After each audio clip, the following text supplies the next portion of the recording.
is. All right, so I'm gonna pull this up here and getting into the chapter.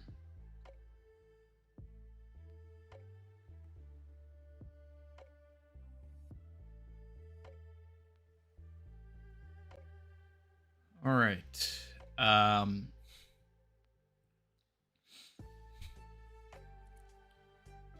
Page 1 here.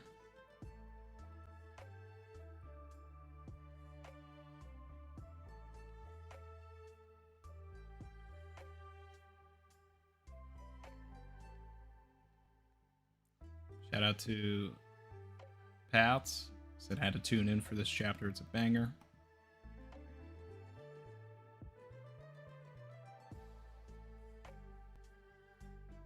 Had to let us know through the title. No spoil. I mean, look here. If this chapter is as big as everybody's been telling me, then you know it is warranted to put "I haven't been spoiled" in the title. So anyway, I'm not really going to be looking at chat until the end at this point. Not that I expect anybody to spoil me. We have amazing mods, but here we got Nerona Emu descends. Okay, so Emu's coming back. We did end the last chapter saying that with Emu saying that they were gonna go out there. So you loyal.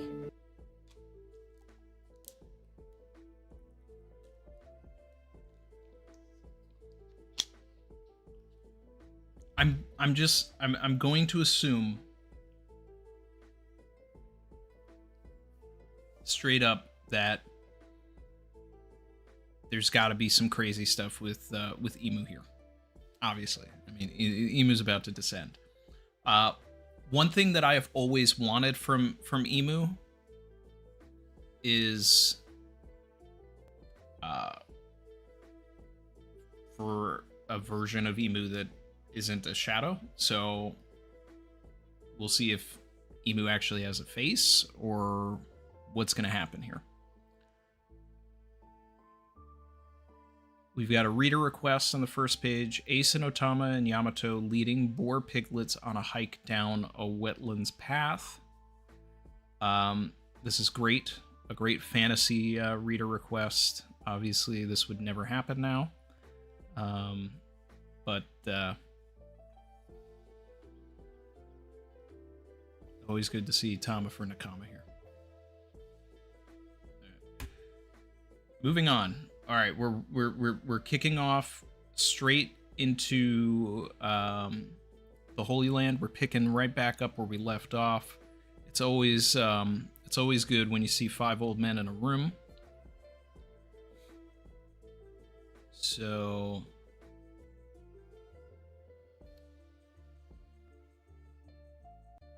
Great Emu. Did I hear that right?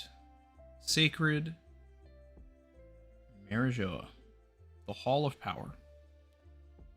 You don't mean to go to Elbaf, do you? Please don't do this. You mustn't descend to the lower world.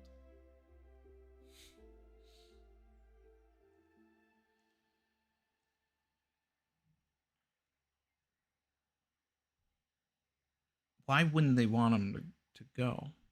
Is there something like, if he untethers himself from the Holy Land, like something, will happen?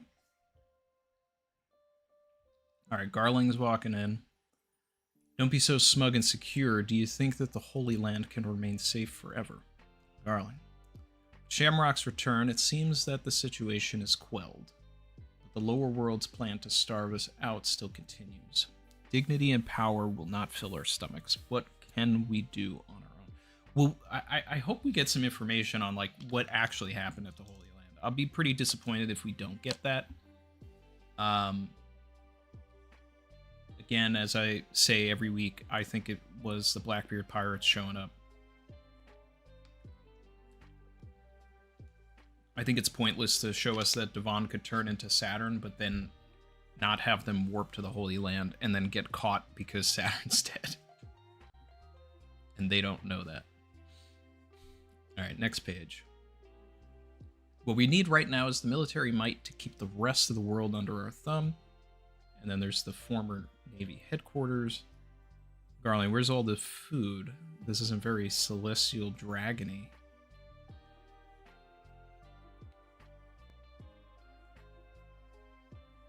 York. Well, I wasn't expecting to see York. I warned you about this, York. The Holy Land is under a food shortage. And one of the things that can break the siege is the Mother Flame. If you want to live like a celestial dragon, then hurry up and produce energy for us. But I'm hungry.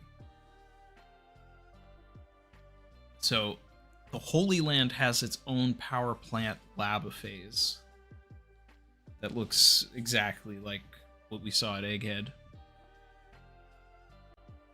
we gonna use this thing? Because that would warrant all the red alerts. This wasn't part of the deal.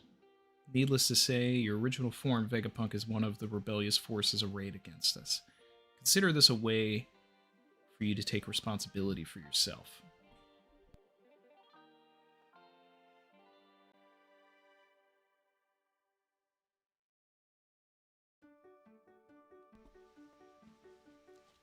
Next page. Ooh, we are still in the Holy Land. All right. Alright.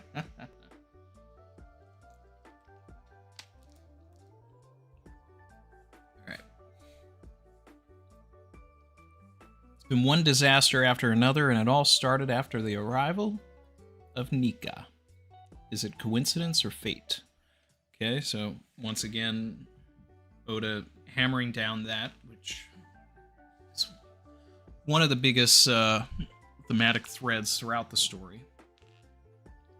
Coincidence versus fate. Be that as it may, Great Emu, you should not leave Pangaea Castle. We can send the Marine Admirals from headquarters to Elbaf. No. Just count the number of situations we're dealing with right now. There's too much going on, said Nojuro. Okay, Workery's ready to move. Then we should head into the field again. This is no longer coincidence, Workery. Arrogance, sloth, detachment, pride. Cast away these things at once. All is preordained, says Emu on the next page.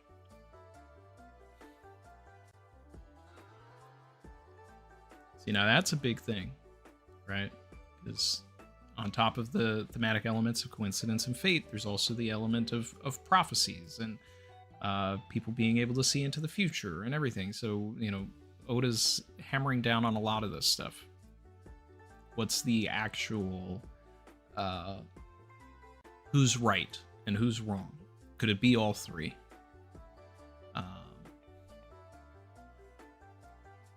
Okay, we're getting some powerful flashbacks here. Zabek saying, I will be back. Come with me if you want to live. I'll be back. You'll have to search the whole world. It seems Neptune had a daughter. Okay. Emu's scared of Poseidon. They stole the devil fruit over a panel of shanks. That looks like Shank's getting ready to go get the devil fruit. Then we see Harold. What is in Elbaf? Flashbacks continue. Okay. This is interesting. There's some big players here. Okay, we got Loki here. Found out who the pirate captain in the Miss is. He is Loki, Harold's son. Whitebeard, Luffy, Big Marshall. Whitebeard protected him. Who is it? Monkey D. Luffy. Who's that? Marshall D. Teach. Got the D's are bolded here. So this is interesting because a lot of this, it's like we're seeing the world events, but we're seeing it from the perspective of the elders, the dragons, the Holy Land players here.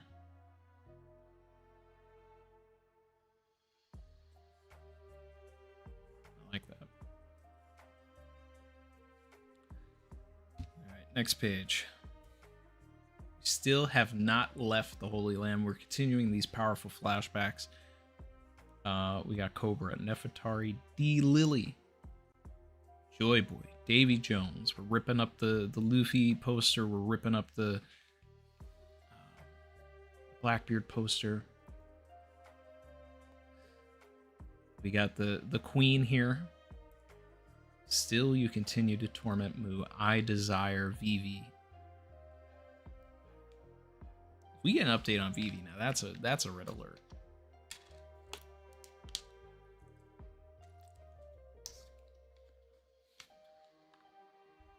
I desire answers. That's what I desire. It all began long before this. We gonna get a real flashback?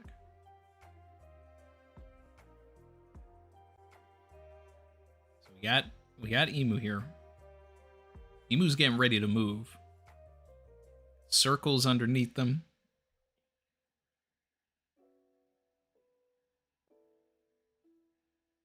It's crazy.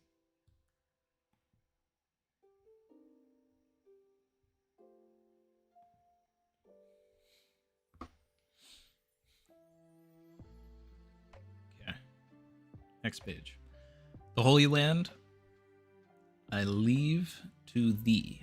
But great Emu, in the lower world you are. I think, like, is there... See, is this going back to the thing I was talking about with a tether? Like, if they're saying in the lower world you are ... Does that mean, like, you're weaker, you're capable of being killed? What is this? We do not have the right to stop the Great One, but still, if Great Emu leaves this castle, no need to say it, we all know, it is by the Great One's design. Yeah, something's gonna happen if they leave.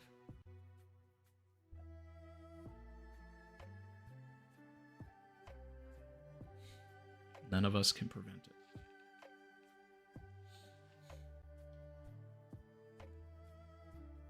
Emu really just up and teleported. This is wild.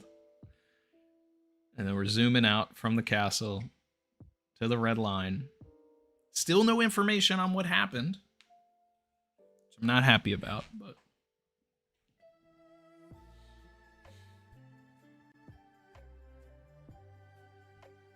Next page.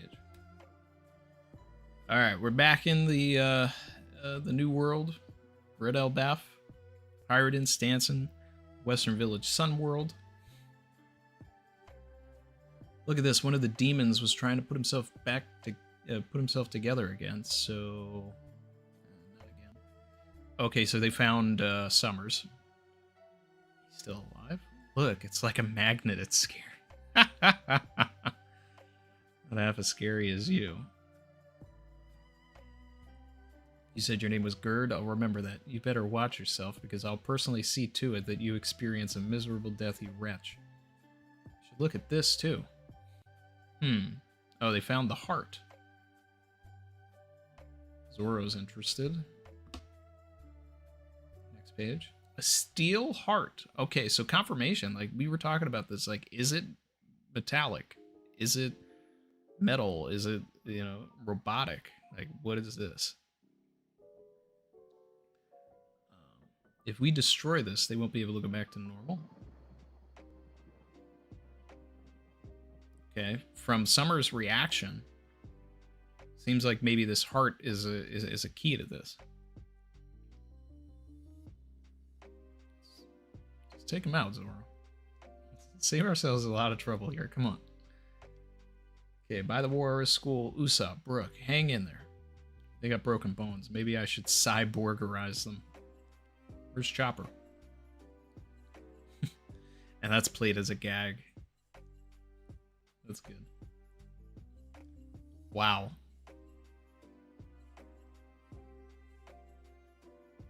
This is some wild imagery.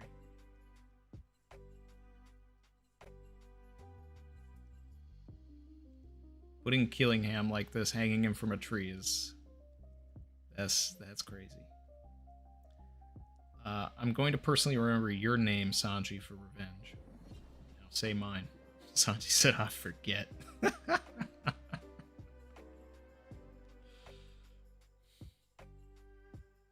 Alright. Back in the ice cube, Gunko hasn't moved yet.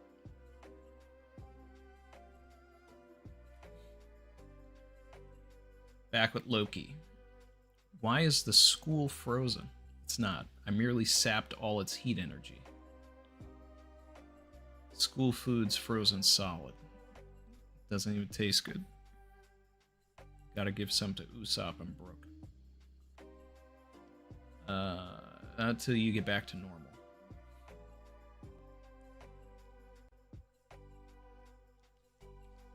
Hey Loki, that bad guy you froze, is she dead? It's a flash freeze, it won't be fatal. But only this guy can melt the ice. Don't worry, they're not going anywhere. Well, that's interesting.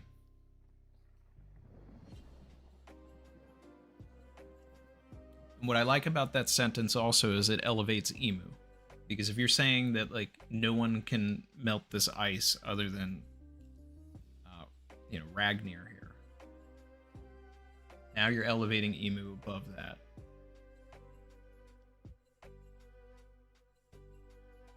And I'd love it if it, if it stayed like that. Like it was a thing that only Emu could do. Because if you saw someone like Aokichi come over and because he's ice, like, he melts the ice, then that's limiting to the information that, you're being given.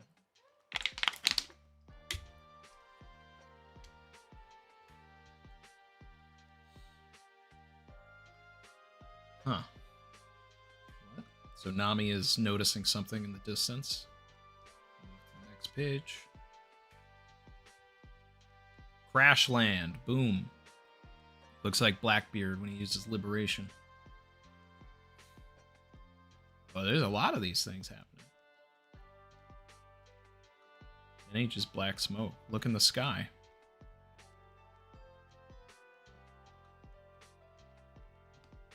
Next page. Wow. Okay. Gigantic circle in the sky. Whew. I'm reminded of Leloucia, but I'm just gonna assume that this is something different. A magic circle. Everyone, come quick. What's all that rumbling about? Don't worry, Nami, I'm with you.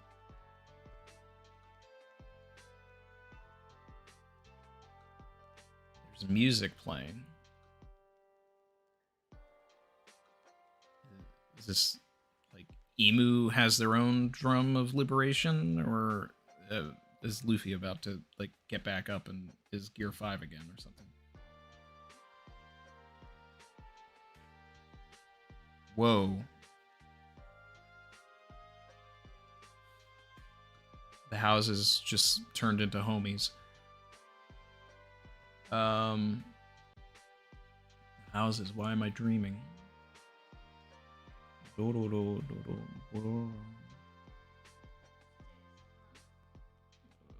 I mean, this is like a new song, a new type of music, right? I don't think we've ever... Even the forest? Is this somebody else's power?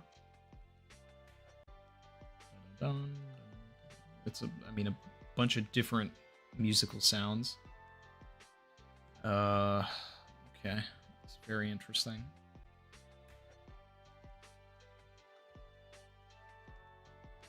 You know what I love about this? I love that Oda's taken his time. Because it could have been just an instant teleport and then like, here's Emu. But Oda's saying this is a big deal. I'm dedicating pages to just the fallout of this.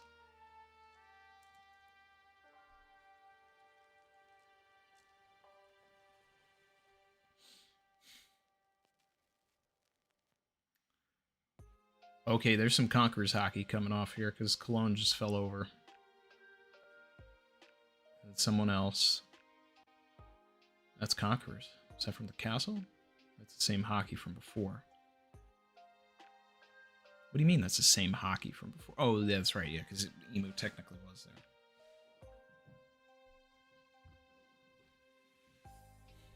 Next page. Inside Alrus Castle, throne room. flat. Okay, the coffin of blood. Okay, so this must be what the elders were talking about, right? Is that there's probably like a protective thing where the Holy Land is.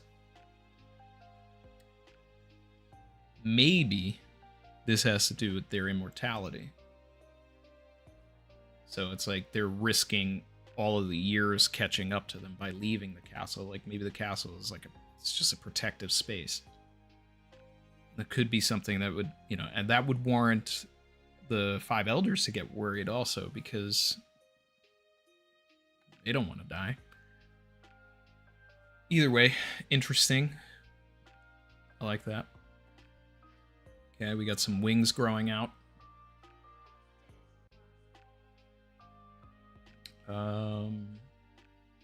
Well, the castle is exploding. Love that. We got Ja Rule, Dorian Brogy, concerned. Move over to the next page. All right, the sky is opening up. The houses and trees are laughing. The Holy Knights are surprised. Great one? You mean in person? Someone's up there on top of the castle. Okay. Double page spread. Is this the big moment? Is this the end of the chapter here?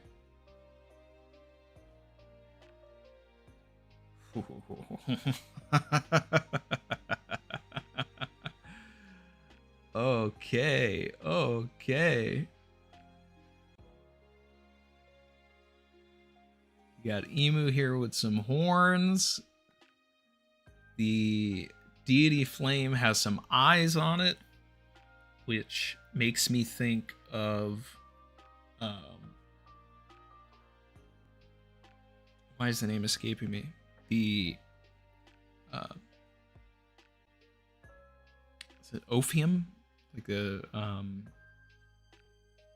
type of angel that's just made up of eyes that we've talked about, that I did sort of compare to Emu over the past probably 2 years. We've been talking about that, so it's just interesting to see the eyes like around it and some capacity here. We've got skulls that resemble oars, right? Isn't this what Oars' belt looked like? So I'm just on this panel of Emu at the top of the castle. I haven't looked at anything else yet. I'm like zoomed in. I'm taking my time here. What I love most about this is that, you know, there were a lot of people that were like, maybe Emu is just a shadow. Like, they don't have a real body or anything like that. I'm like, I think they're going to have a real body. Because we also have to remember that they were a person, you know, that's going to be a player in the Void Century flashback. So it's they had to have some sort of physical form. The horns are interesting, though. Like, are they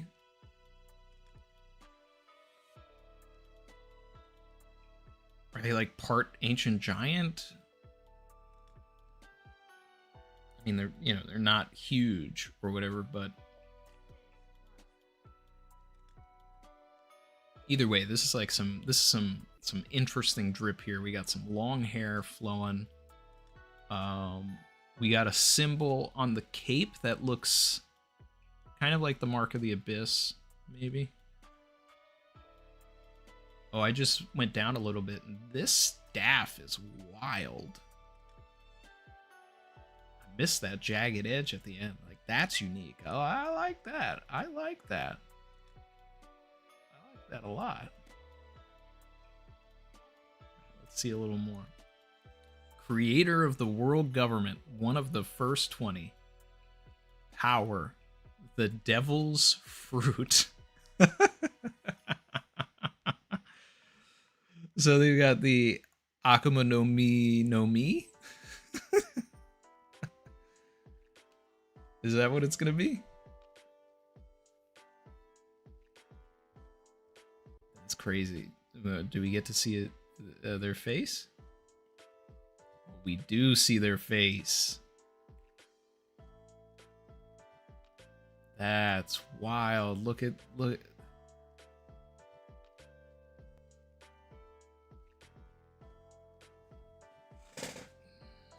なんというビッグニュース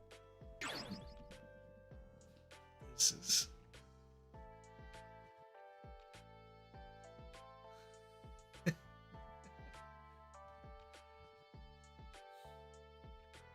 We got the eye on the hand there. Very Yu-Gi-Oh! King of the World, Saint Nerona Emu.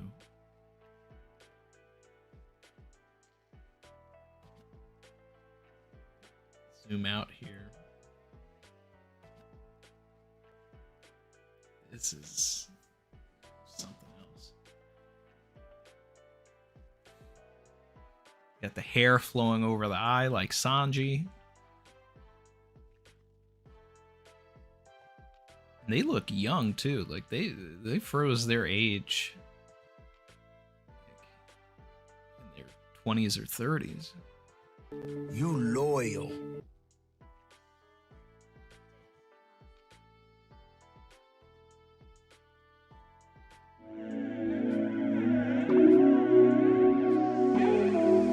This is some Red Alert stuff.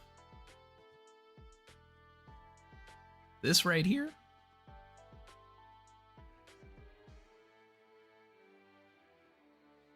This is a reveal. This I love. This is crazy. We're seeing Emu in the flesh. And I instantly feel the stakes have risen. There is no way that this ends well for the Straw Hats. Luffy can't win here.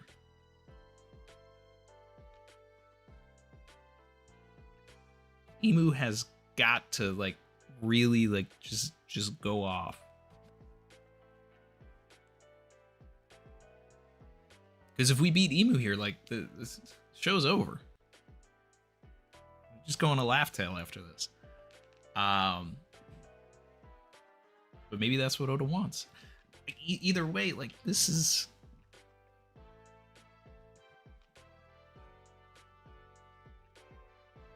Savage. The impact of this hits. This hits. There's the right level of tension throughout the chapter. Like, hey, Emu, don't do this, don't do this. Emu does it, and then we reveal Emu. But it takes the entire chapter to get there. This is a big deal. This is Gear 5th reveal level. This is Gear 2nd level.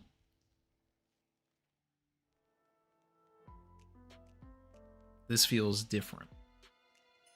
This is not a regular chapter.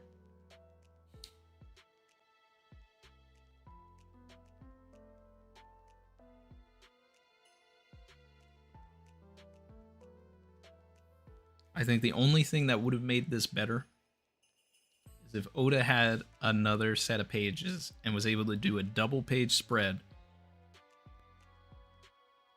with no other paneling or anything. That was just the aura farming on the on top of the castle, and then go like do one more page after that or something.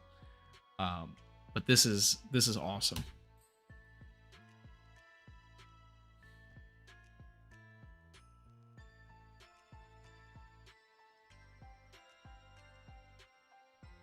And then the flashback showing all the key players and everything, like that definitely that adds to the hype here.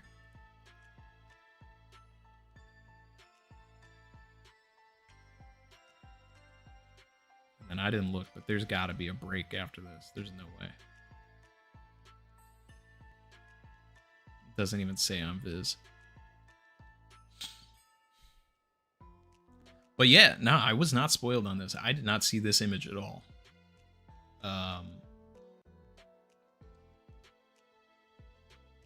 But I also didn't go on social media, so.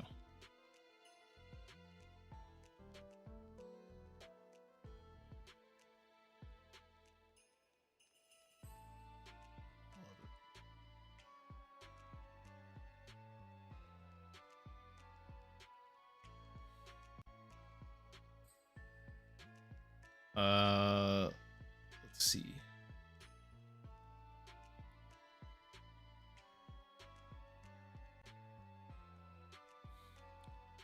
Ty said big break? What do you mean by big break? Longer than usual break? All right, I'm looking at chat now. Shout out to Ty. He said I'm in the building. I stayed pure. That's right. We got the this is an Ascension chapter. We did it. We got Emu.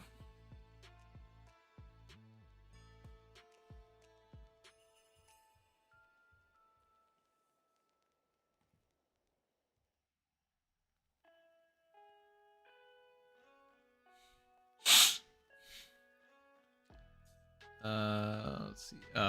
Shout out to Terrible TJ. He said, anybody think Emu is like Nightmare Luffy? Has multiple souls in his body, opposite of Vegapunk Satellites, talks in third person, Old English to modern.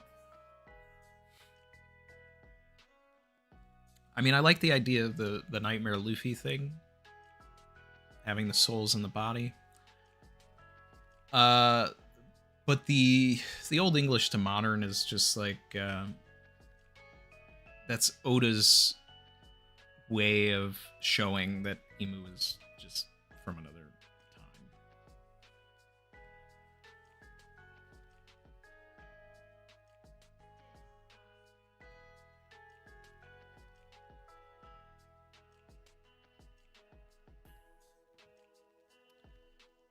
iCollar15 said, Randy, do you think we're going to get a Sabati level event here? That's what I want. That's what I want. This is the king of the world. This is the big boy. This is the guy who put everything into motion that is bad in the world. He's got to show out. I need, unfortunately, some bodies. We were talking about it last week. Like I think Brogy's on the block.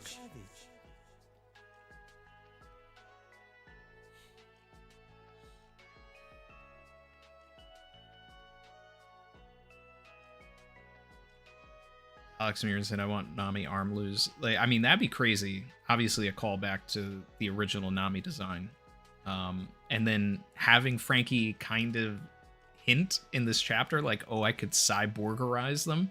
Like, it's played as a gag, but maybe Frankie will have to cyborgerize somebody. Like, that's not wrong.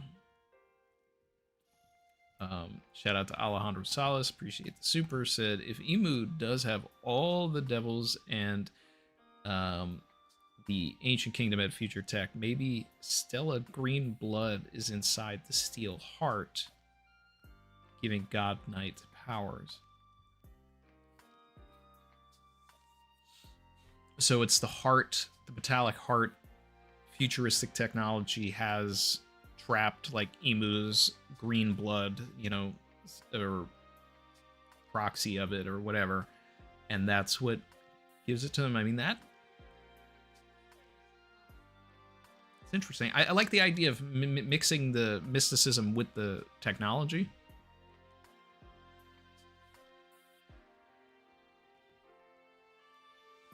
Neil said, who dies? One of the giants, either Dory or Brogy, and I think Brogy would hit harder. Ja Rule probably get like a Whitebeard style end. Like, you don't have that sword in the head unless you like expect it. Like, I could imagine Ja Rule going out in a blaze of glory, which is like what all of the that's what the Elbaf warriors are all about. Like, if you're gonna go out, like, you need to die a hero, right? So I could see Ja Rule like pulling the sword out of his own head and slashing Emu, but then also dying.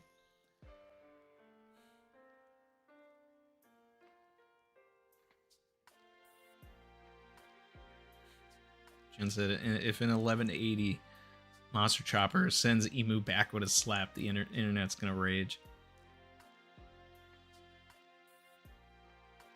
I'd love it though.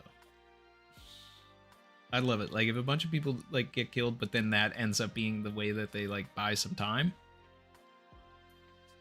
I don't. That's peak. That's cinema to me. Finita said, Usopp has death flags right now. Usopp is not gonna die. That would be one of the worst things for the story, in my opinion, because he is the embodiment of the reader. So Oda's not going to kill us. He's not going to kill the reader. He's not going to kill the most normal person on the crew.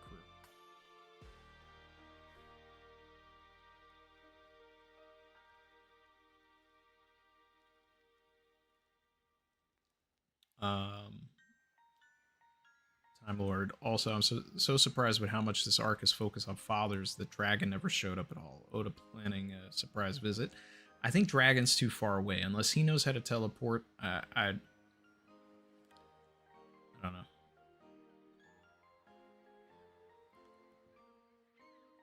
Frostfire Tiger. This would be a bad time for Vivi to come in, which makes it the best time for Vivi to come in.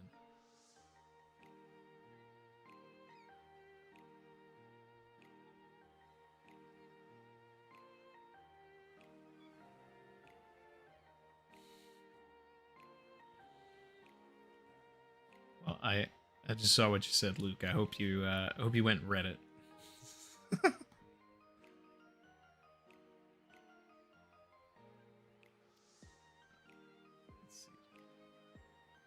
I know there was some stuff earlier. Hit some of these member chats and everything. So yeah, Pat said had to tune in for this chapter. It's a banger. Dawn Knight 1993 DK said, like the stream. What are you waiting for? Listen to the man. Alejandro Salas said, the strings pipes of oppression have started. Yeah, that's the music we got this chapter.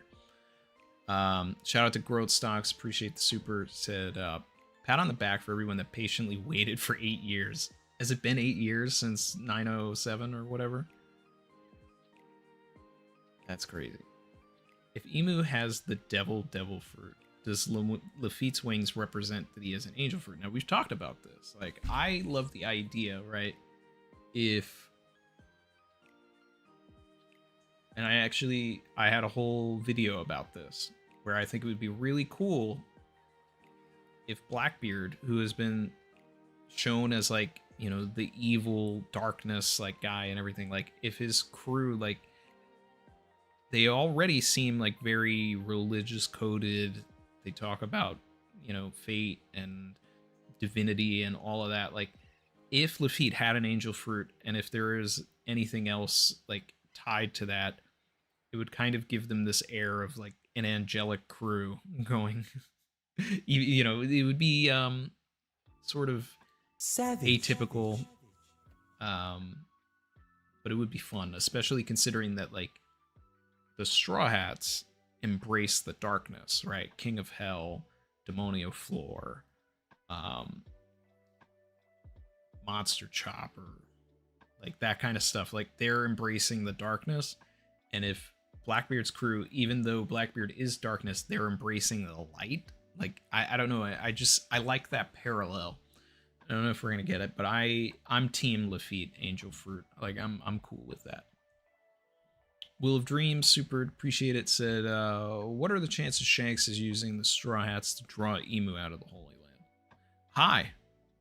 Because the chances that Shanks is deliberately playing a game and using the Straw Hats is high. Like, there is a plan in place. Scopper's aware of it.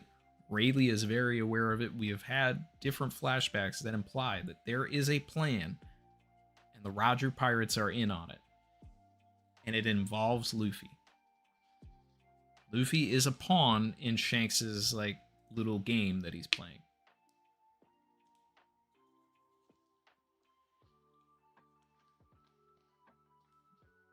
Shanks, to me, is being like a chaotic good character. I'm going to save the world by any means necessary. I don't care how many people got to go for it. And I don't care if it has to be Luffy either. I'm going to save the world. And that's how I view Shanks. But you go back to the flashback during the archipelago. Shanks and Rayleigh talking to each other. Like, Oda gave us that. He's telling Shanks, like, hey, I found him. I found like he was saying everything that Roger was saying. Like, everything lines up with this sort of idea that, like, there was a prophecy in place. They have been looking for something. Shanks found that something in Luffy. Like, I've got our pawn. This guy's going to do this thing. Whether that's bringing Emu to the light, don't know. But there is a prophecy in place. There are expectations, there are beliefs, there are things that have been waiting for 800 years for this moment. Does that mean Shanks is going to appear? I don't know. But I think we need to we need to keep a close eye, particularly on anything that Gabon says from this moment forward in regards to Emu. But it's like, remember the moment when Gabon first sees Luffy? Warrior in white, huh? Okay, like, things started clicking. He's like, okay, this is it. This is it. This is the guy. Cool, you can have the key. Do what you want.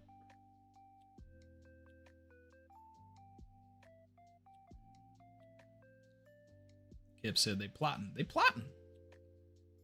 Look, I did I told you guys, like, when I was, deliberately making theory videos more often, and I do apologize that I don't have the time to make them as much, well, really at all anymore. But the way that I would come up with the theories is I would specifically pick a character, and then I would try and read every scene that character was in. Because that's where you're going to find the consistency. Like, if you just skip through the story and you read everything with Blackbeard, right? You start noticing really quickly how much everybody talks about fate, all this kind of stuff. You start seeing the patterns. If you go back and you read every scene with Shanks, like, Oda's got already this sort of plan in place. So you start reading every scene with Shanks, he's plotting in every scene that he's in. And it's written in a way that's like, but when you go back and you really think about it from that lens and you read those flashbacks and you see everything, there is a prophecy. They are plotting.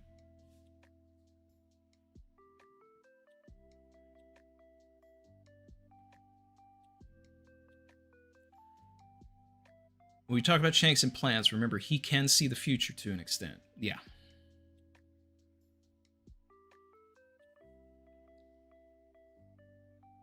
Let's see.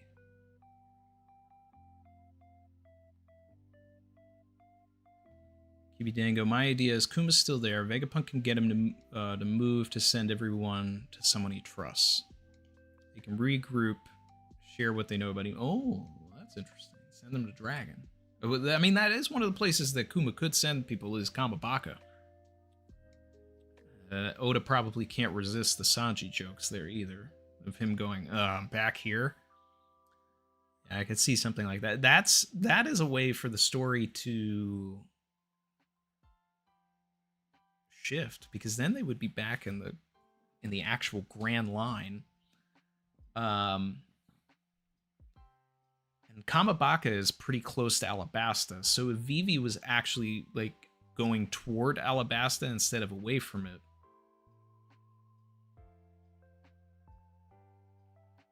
then, I mean, there's something to this, because what have we been promised? We've been promised that at some point Sabo, Luffy, and Vivi are going to be in a room together. Because Sabo has to download Vivi about everything that happened with Cobra. So Revolutionary Army linking up with Vivi and Luffy, that tracks. That tracks.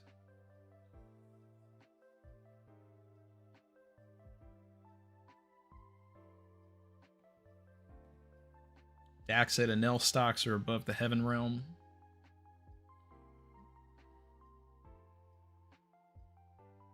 Why? Because kind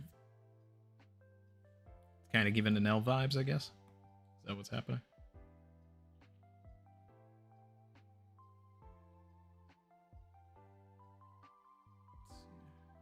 We talked about that one. Shout out to Willow Dreams.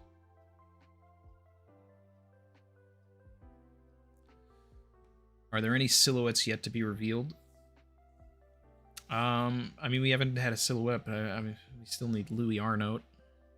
We still need Willie Gallen. We still need the Burn Scar Man. They're not silhouettes, but those are characters that like could eventually become silhouettes and need to be figured out.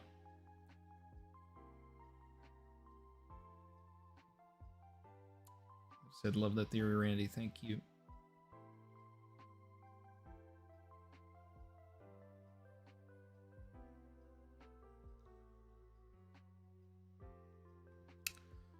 Luke said, really interested by Emu's internal monologue near the beginning of the chapter, especially the Roger part. You'll need to search the whole world to discover the true nature of the world.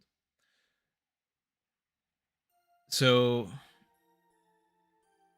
I think that was actually Emu like replaying Roger's words at his execution in his head. So that was Roger saying that, but it was Emu being afraid of the fact and, you know, recalling a moment that did not sit well with him.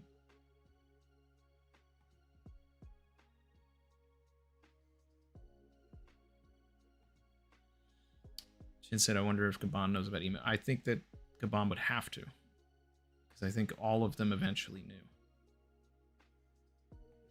Crush said, Emu got mad and L vibes.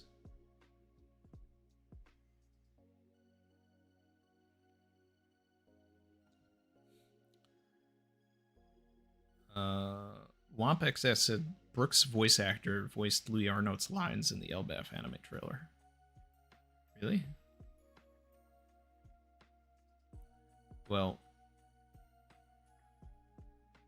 Brooks' voice actor Cho also voiced Sabo's dad.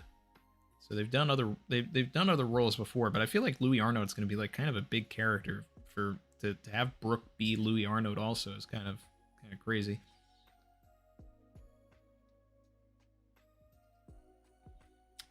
Shout out to Time Lord 22 said, is the angel fruit Vegapunks? The apple tree of knowledge? Are you saying that Vegapunk's fruit could like have a different name, like it's the brain fruit, but then it's also the Hito no Mi mythical angel fruit or something? I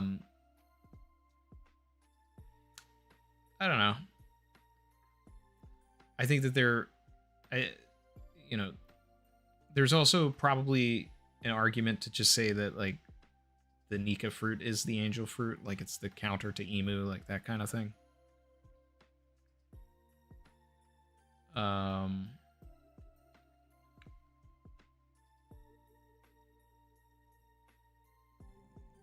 see, where is that? Shout out to Kaki09, member for 35 months, said, when the trees started to sing, it reminded me of Whole Cake. Duh, yeah, same. And Thriller Bark. I just want to see Moria again. Hey, look, if we get the Cross Guild in here, because I know that Moria has got to join the Cross Guild. It has to happen. We need all those warlords on there. That'd be fun. But it is very interesting, the similarities between Big Mom's Fruit and Emu. And Moria to that extent also, right? Because it does actually blend that. I wasn't thinking about Moria, but I was definitely thinking about Big Mom during all of that.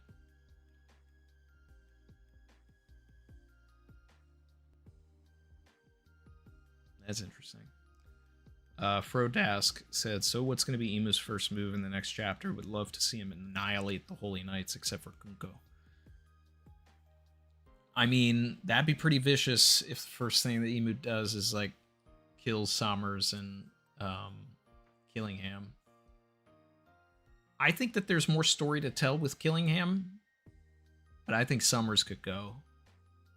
But I don't know if Emu's going to attack their own people, because I feel like unless that's a way for, like, let's say Emu is leaking energy, leaking power or something like that, and to get a power boost, Emu would have to absorb it from the abyss marks of the Holy Knights, you know, something like that. Like, sorry, you need to sacrifice yourself for the Great One. Like, I could see something like that. Like, my power would be stronger if I take this back, because it's like, that's another thing too, is when the abyss goes and there's this immortality, like, is that affecting Emu's stamina, right? Emu having all of these, like, soldiers and these proxies in a way. If that takes a toll on Emu, and then Emu takes that power back and then gets a power boost, like, that's interesting and ties into what was brought up earlier about the Nightmare Luffy of it all. So it would be a Nightmare Luffy in reverse, and it kind of already is, in the way that Emu has kind of put a little bit of their own soul into a lot of people. So if you're just going to take those souls back, then you would really get Nightmare Emu, Nightmare Luffy. So it would be kind of like a thing where, you know, maybe the end result of Emu is actually a Shadows Asgard type move, where Emu breaks the pact with everybody else, and, like, you see all of the elders die, you know, like, they age out, except for Garling, because I figured Garling's probably been alive not as long as them. But, like, the main elders, like, maybe they just, like, they start shriveling up, and Emu turns into this giant creature. You know, maybe they are an ancient Oni, or, you know, or something like that, and they've shrunk because they've given so much of their power to someone else, and then they turn into something that's bigger than Loki. You know, Oda always wants to show how strong somebody is by making them really large. I'm just spitballing, I'm throwing random stuff out there, but it's interesting. I Love said, can't believe we've unveiled the final silhouette. This really is Endgame. It really is.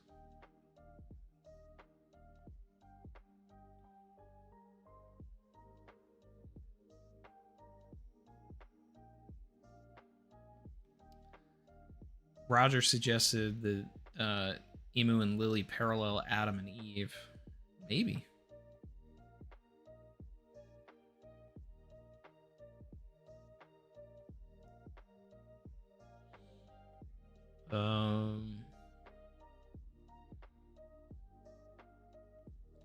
Maybe Crosskill found Moria on the side of the road somewhere. They don't need to find Moria on the side of the road. Perona would actively want to seek them out, because if they need protection, Perona's been hanging out with Mihawk for 2 years, so she would just say, hey, Moria, like, it's great to see you. We're gonna go see Mihawk.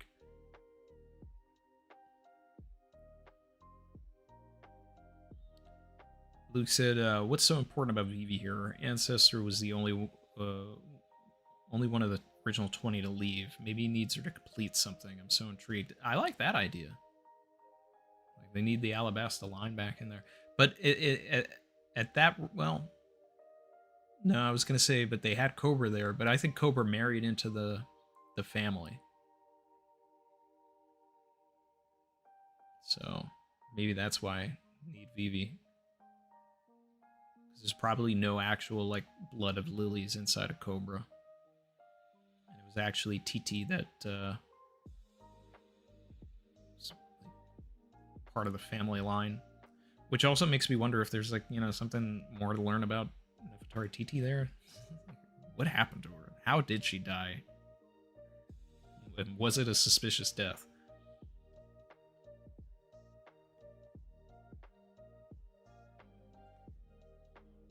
Muhammad said, what are the thoughts on him bleeding? Emu's, I think, bleeding because there's something that tethers him to the Holy Land that keeps his power in check and probably his immortality stable. So by leaving, there's not enough energy to like hold them together. Like I'm sure we'll get some sort of explanation, but it's got to be something related to that.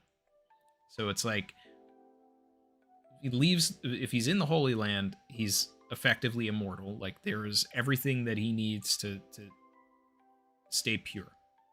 If he leaves, he's severed that connection. So all of that age and everything starts to slowly creep back up on him, and any illnesses or anything like that. So bleeding there. He can't leave the Holy Land.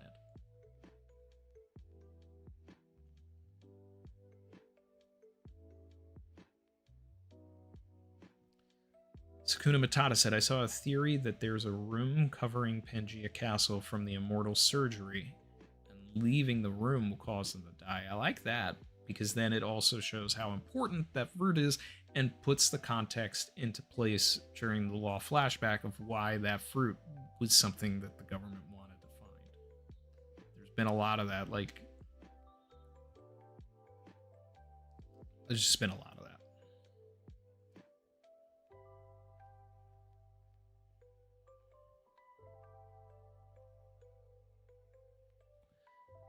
Descended and Arose said, Summer and Killingham both said they won't forget Gerd and Sanji, which seemed like a bit of a spoiled brat gag, but feels like it'll come up later still. Killingham and Sanji at the very least. I'd love that to play out a little bit more. Like, that was definitely one of my favorite parts of the chapter, was just that little interaction between Killingham and Sanji, because it sets something up, and that's what I love to see.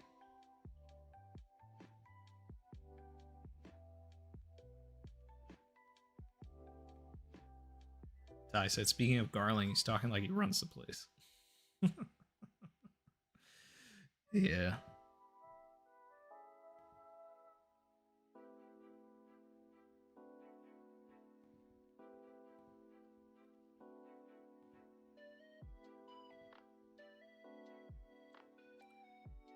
It's a big chapter. I'm about to make a name for myself here. Get some more emotes in the chat. We're stronger together. Together we're stronger. Together we're stronger.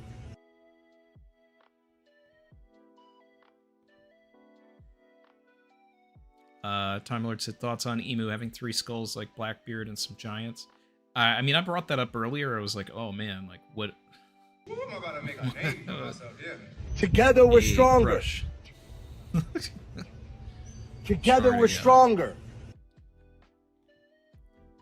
Soge King, Sage VTX, Flint Rageous, Dicho, Gorilla.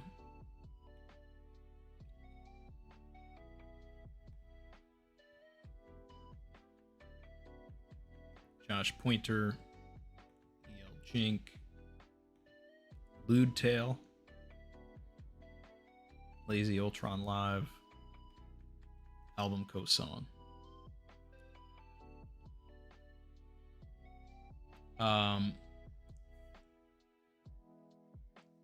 But that's why I like started talking about things like, does Emu have any relation or blood with the ancient Onis? You know, obviously Emu to me looks like a normal sized One Piece character, and by that I mean like they're probably like 12 feet tall. But it is interesting. We know that Zebek was aware of Emu. Zebek was introduced aura farming in front of Emu. Still one of my favorite moments in the entire series, and especially in the past year. Love that. So Blackbeard's, 3 skulls and everything could be he's flying a flag that is waging war against Emu in a way too. It's possibility for that.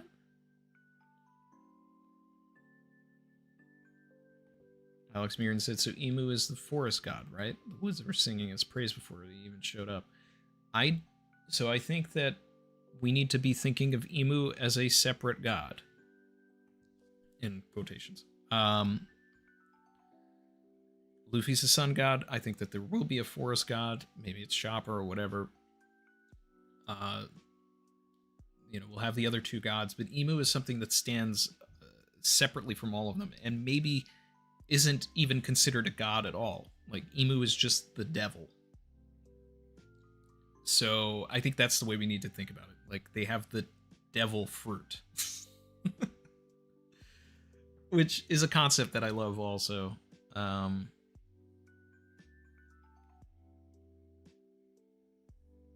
Where it's like, all right, these people have eaten devil's fruits. Have eaten a devil's fruit.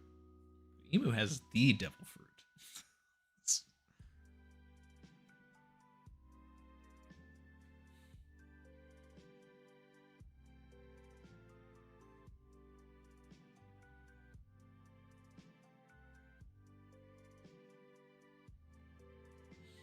Luke said, I wonder if we'll find out that Luffy can't touch Emu for some reason. Blackbeard specifically knew that he needed darkness for maybe so he could hurt Emu or take his power. I think that would limit the fight if Luffy couldn't fight Emu. Because then with that scenario, the only way to get that is to have this great moment for Blackbeard, but also have Blackbeard and Luffy teaming up. Which isn't an impossible... It isn't an impossibility. Like, maybe Luffy and Blackbeard do have to team up to fight Emu. Put their differences aside. Like, there's story there. There's story there. Could be good. But, I don't know. I feel like Luffy, of all people, should be one of the people who actually can hurt Emu. But I do like there being some sort of a thing that Luffy has to overcome. Like, I don't want it to be easy. Like, in the way that Chopper can just, like, magically turn everybody. I don't necessarily want that from Luffy, because that takes a lot of the air out of the fight. Like, if I like the idea that, like, Luffy does try to fight Emu and it doesn't do anything, and then he's got to figure something out to do it. Like, it's the right thinking, but I still want to see a satisfying punch from Luffy on Emu.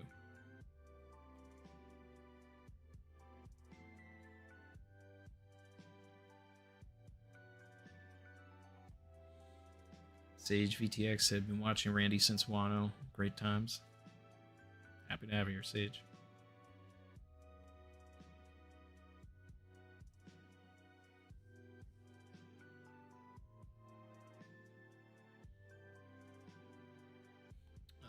Crush said, Emu got those wings, don't forget. Lunarian or Birkin, maybe.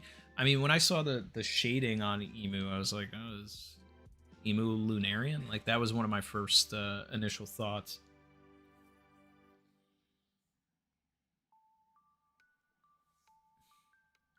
I'd like it. I mean, I just don't know.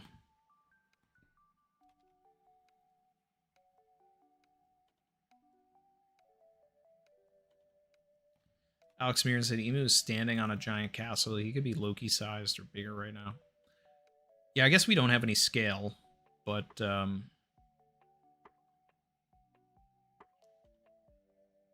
don't really want Emu to be giant-sized, but there could be a... I mean, the Ancient Oni skulls imply that they could be really big. Sage said Marcus Mars looked like he was going to cry. Dude always looks like that. But I think I think there is something to be said about, like, this could be the end of them all if Emu leaves. Because it breaks, like, whatever spell was keeping them all together.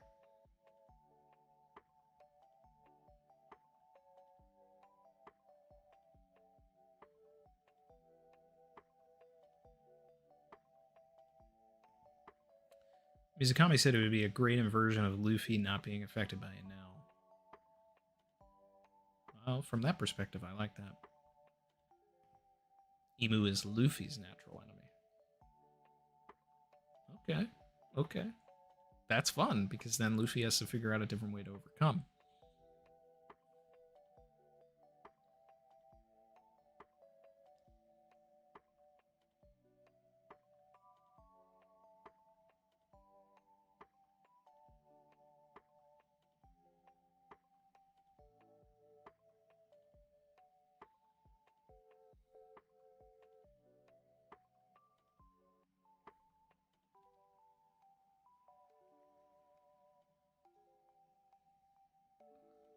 Let's see. Quasi Duck said a Lunarian who betrayed his whole clan. You know, I think that when we get to the Void Century, you know, there's a lot of I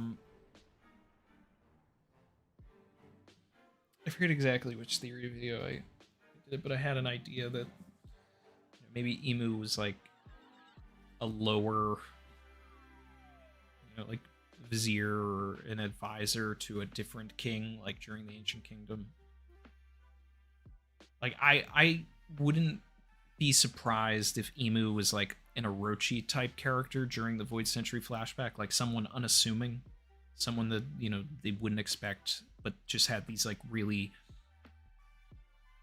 huge views and desires for power, and much like Blackbeard, like planned things out and then was able to usurp the throne and basically ascend and destroy the world, something like that.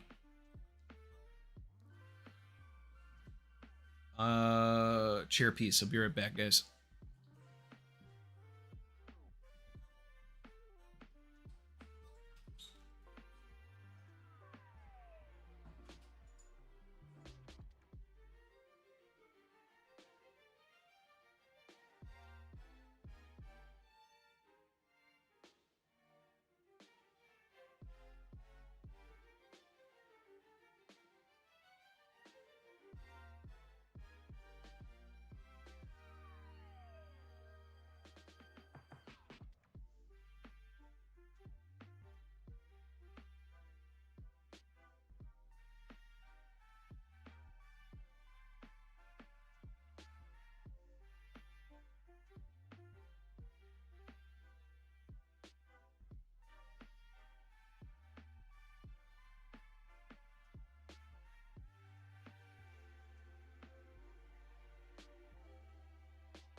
I'm back.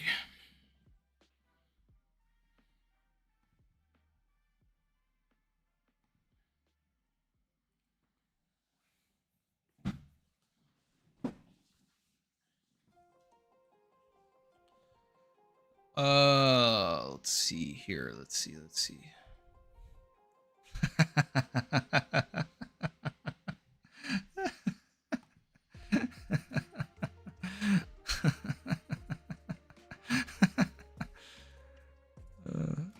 I'm laughing at Tomato.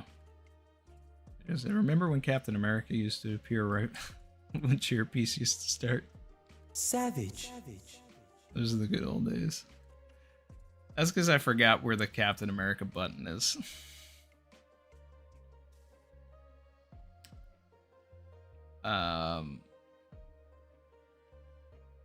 Shout out to Christopher Mitchell.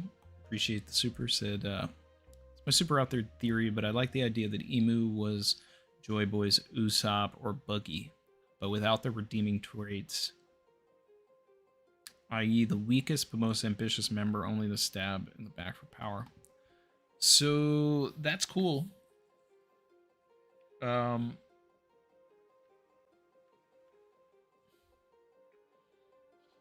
I think we're on the same page on a lot of that. Like, you know, I was never thinking that they were on Joy Boy's crew or anything like that, but that could be interesting.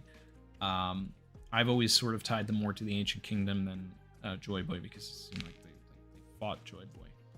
But if there are some parallels to like the Luffy and Usopp fight, stuff like that, and you know, we see in the Void Century flashback that it's that level, you know, like it's got the same vibes, like that could be fun. But an ambitious person that stabbed somebody in the back for power, I think is exactly what's going to be like Emu's story. It just feels like that it's going to fit into that trope.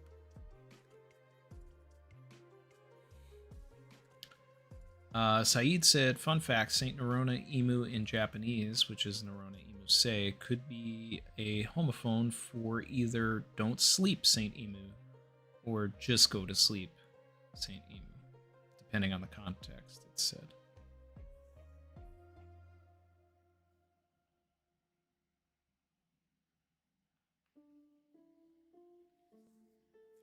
I mean, that could also tie into Blackbeard, right? Because there was the whole thing about, you know, Blackbeard potentially not sleeping. You know, when does he sleep? Maybe Emu can't sleep. If Emu goes to sleep, everybody, you know, dies or loses their immortality, something like that. I mean, it could be wild. One thing that I want to check.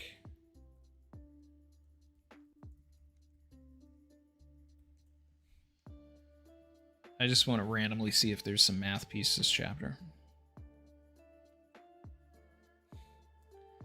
So I went to the wiki for Emu, which has already been updated to show the spoiler form here. I think it. All right. Anyway, they were debuted in chapter 906. Let's see if we're around the same time here. That was June 4th.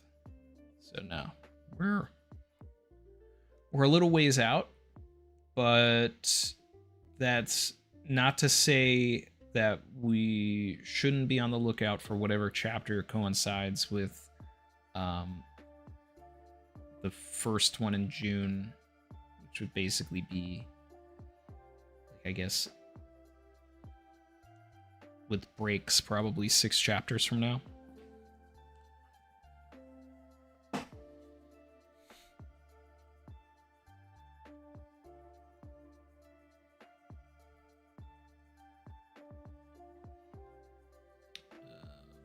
Let's see. Check something else.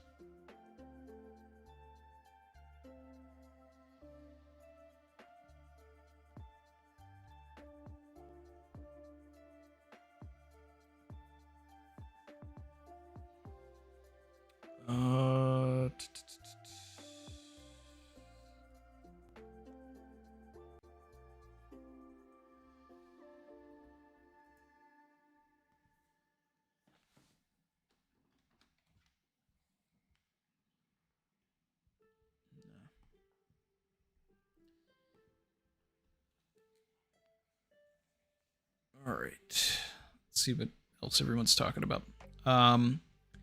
Be sure to let me know what the internet's been talking about this week.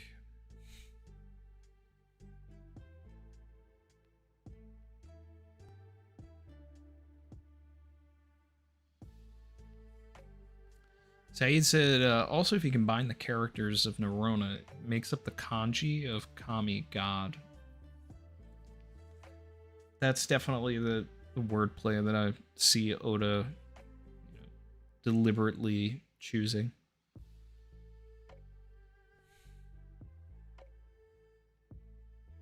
So it's, yeah, Blackbeard's who I instantly thought of.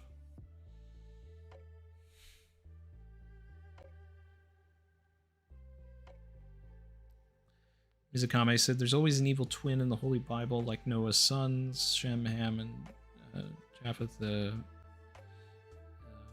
Sao and Jacob, Jesus and Lucifer, many others." Yeah, and I think we're gonna be we're gonna be dealing with that, and I don't know, maybe it's no coincidence that this particular chapter that shows the true form of the demon emu rising releases on Easter.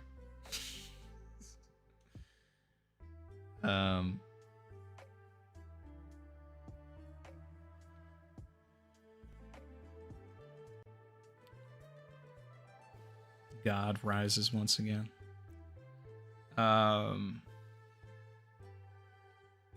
3 days after the scans came out.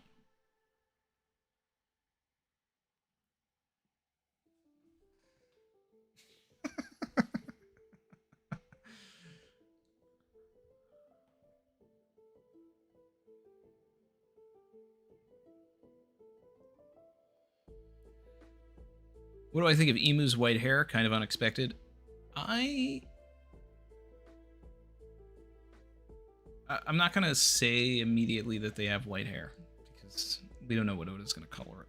But if it is white hair, then, I mean, it tracks, because Emu is at least 800 years old, right? So I do stuff. Yep. Emu appears on the day that Jesus returns. I love it.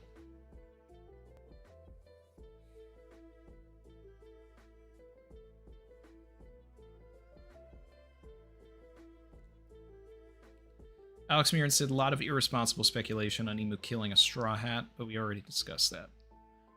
So let's break that down, because it is irresponsible. I don't think a Straw Hat's gonna get it. That's why I say, like, it's probably gonna be like Brogy or something. But it is interesting to me that in this chapter where Emu appears, Frankie is making a joke that he's going to have to cyborgerize somebody. So I don't think that it would be irresponsible to speculate or theorize that someone may have to get actually cyborgerized. And that person could also be Frankie. Frankie could get destroyed or whatever. I mean, there's still a very peculiar element to Frankie, you know, that Frankie's wanted poster is now the Sunny for whatever reason. And while I don't necessarily like it, it could have been, you know, some sort of weird foreshadowing from Oda, showcasing that Frankie is going to, you know, his soul is going to bond with the Sunny.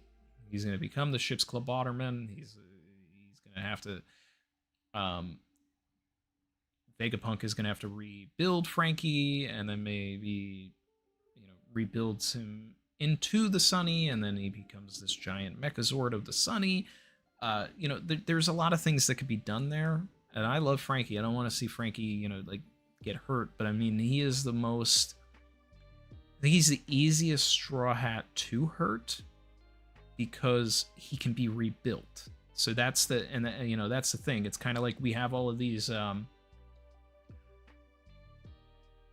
Oda finds these like backdoor ways to kill people or get vicious.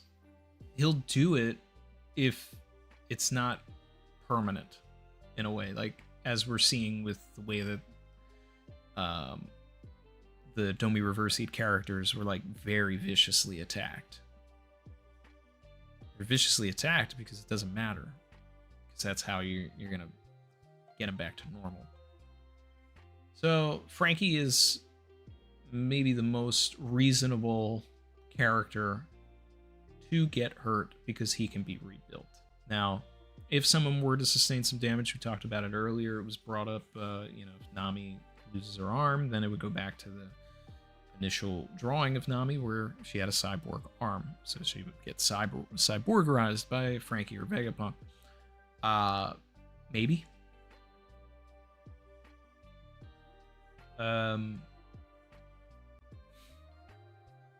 Sanji smokes death cigarettes, and there's a lot of things in the story that surround Sanji being somebody that potentially dies, but that's not going to happen here.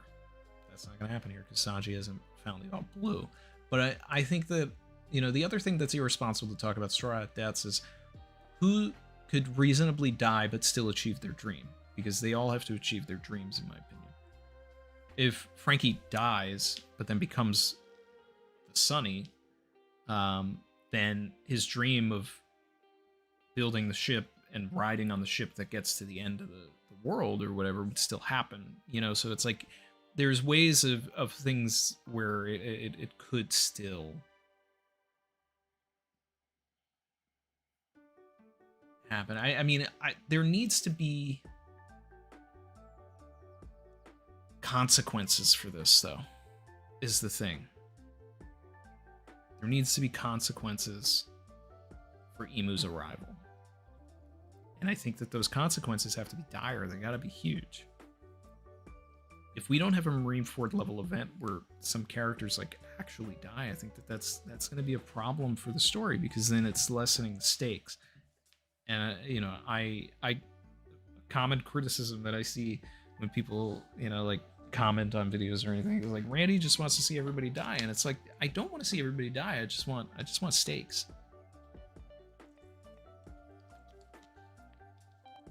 And I think you get good story when things propel from that.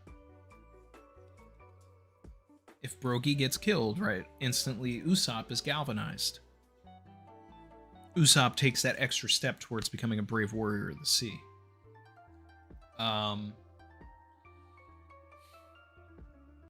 If Ja Rule pulls the sword out of his head and goes to attack and then dies, he dies a hero, which is in line with everything that we've been told about Elbaf going back to Little Garden. You want to die a hero. You want to go out in a blaze of glory. So some of these guys do have to go out in a blaze of glory, in my opinion. And the Straw Hats should suffer something devastating. Now, Nami losing her arm or something like that is cute.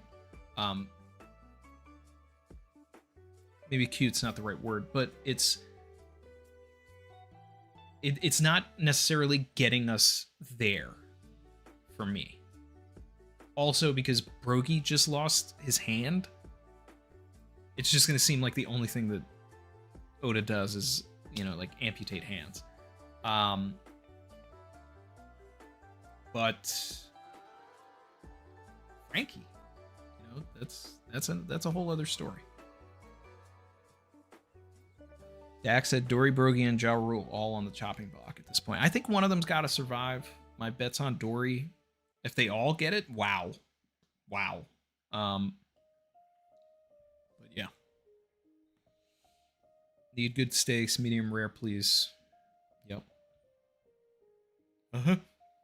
Let's make sure they're cooked with propane.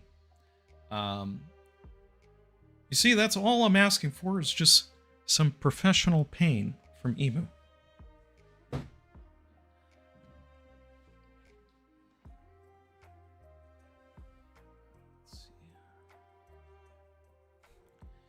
Timler said, I heard someone suggest Hyruden as the one that dies. Thoughts? I think that we've talked about this. I don't like Hyruden dying because I like Hyruden. He's my favorite giant. So selfishly, I want him to be the one that ascends to the throne at the end of all of this. I think that he would be a great leader for Elbaf, and I think that he would also, it would fix some of the issues that Elbaf had in terms of him not being full-blooded and all that kind of stuff. So I think there's story if Hyruden becomes the king of Elbaf. But if he did die, it would galvanize Loki. So there's story there too.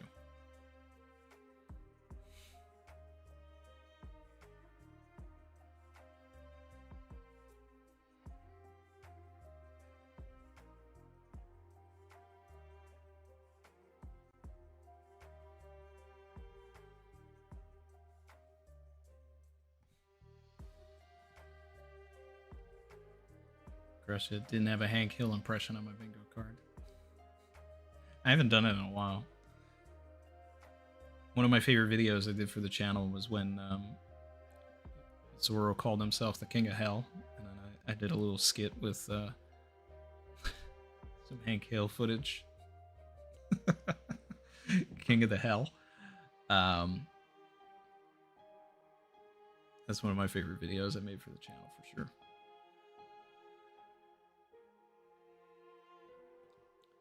Nami losing an arm would be a pretty big deal for sure. I just feel like Rogi losing his hand kind of like lessens the impact of that for me. Crush said Nami loses her arm. Robin just lends her one of hers. You know, that was something that was a theory during Dressrosa. That, you know, when Robin got paired with Kyros, there was a big theory that Robin was just going to give Kyros a leg, and that was going to give him like a, you know, an extra boost in the fight. But it's an interesting use of the power that Robin has, right? Like if she's able to, you know, but the thing is that Robin has to control it. But there's also a discussion around ableism with that too. And I think that Oda's a little bit better about that with his amputee characters. Like, they don't necessarily need the help, and they shouldn't need the help.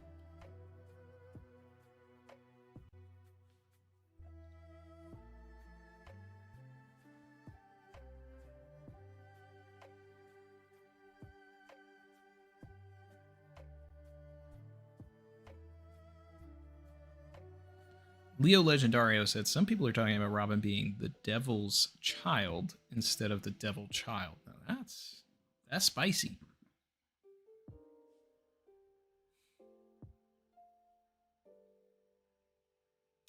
But I don't know if Olvia would have been down for that. Unless Olvia was some sort of like escaped slave or something.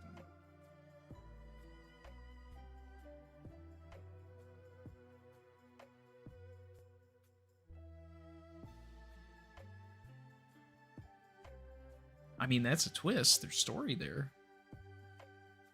But I think it goes against the line in Robin's flashback where, you know, the guys on the boat are saying that they'll, you know, try to fulfill her husband's wishes. You know, that doesn't necessarily line up if it's Emu that was her husband or whatever, unless, you know, it's like, if it is a situation where she was captured, you know, there's some Ginny, you know, stuff going on, but she did manage to escape without, you know, any sort of disease, got Robin out of there or whatever, and then remarried, and then they're talking about somebody else. Ways to do it, but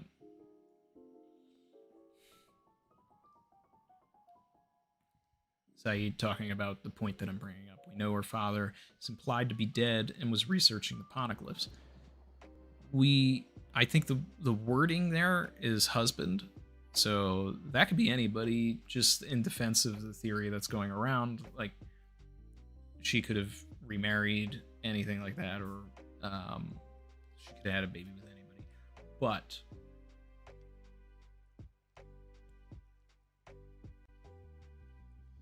I would like it if Robin's father was someone more important, and I'm still team Dragon as Robin's father,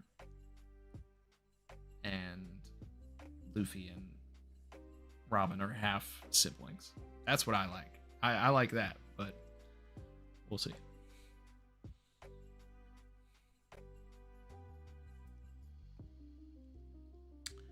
Time Lord said, wait, Nami loses a leg, gains an automail leg like Ed from Fullmetal Alchemist, calling back to her proto version with cybernetic parts. Randy, that's what we're talking about with the arm, because did she have a cyber leg in that too? I know she had the cyber arm and she's holding the big axe, but that's why we're talking about Nami in the first place, is the proto version.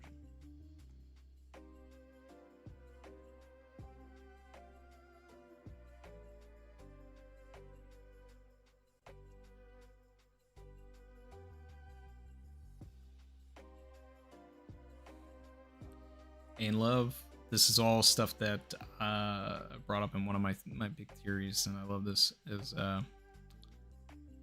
Luffy, enemy of the gods, Zoro, king of hell, Nami's a witch, Usopp's liar, looks like a Tengu, Sanji, demon, Frankie, Frankenstein's monster, Robin, devil child, Brook, skeleton, and then don't forget Brook also got summoned into that circle, and they thought that he was the demon king.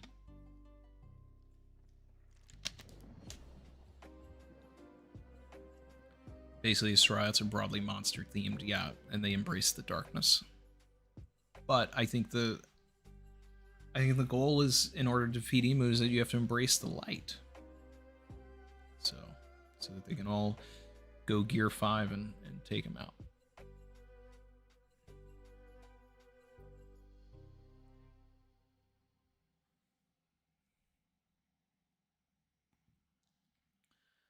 Leo said, what do you think about Garling saying they need the Mother Flame to stop the siege? Will they use Uranus on the Revolutionary? We haven't really talked about that part at all, and we can't necessarily skip over that. Like, they have the Mother Flame, York is in the Holy Land, that thing is going to get used. So I'm, we were talking about it last week, like what would be a big thing to happen here, and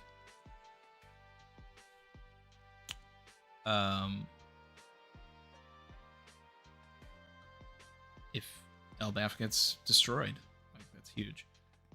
Shout out to Anya Love. Okay. Like I always say, correct me if I'm saying your name wrong, because I don't want to say it wrong. So thank you.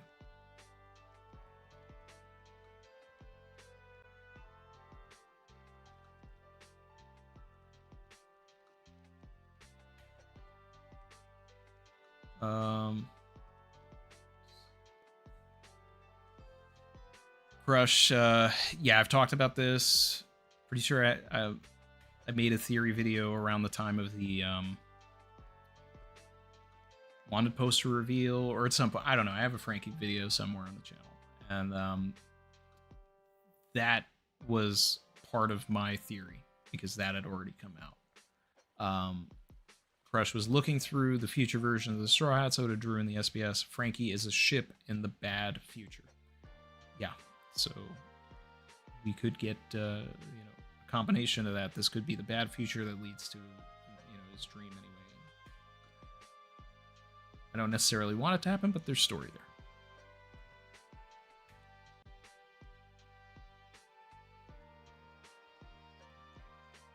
Okay, this I didn't get. I said that it did look exactly the same, but I didn't realize it was exactly the same.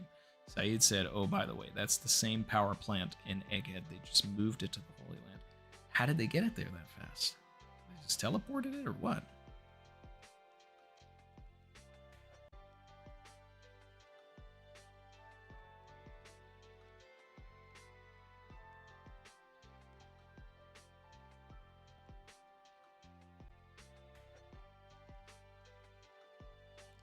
Moonkey said, I like the framing of this chapter showing Emu as like the struggler against fate who wants his suffering to end, has a curse that makes him stuck in one place and not free. I like that. That's a good thing to remark here in a story about freedom. This is a character that is like controlling the world and taking away everybody's freedom, but also he himself, even being in control of all of it, is not free. So that's a great point to bring up. And then even the first time we see his face, he has blood dripping. All of these weakness depictions at the same time of showing, at the same time of a showing of power and coolness makes his character more interesting to me. Exactly. But I do like the freedom parallel there.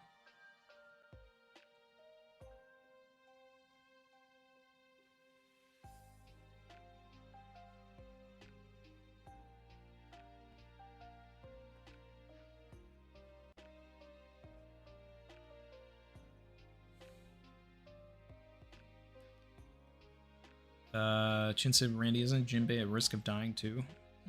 I don't think so. I feel like that would come out of nowhere. Because also Jinbei hasn't had enough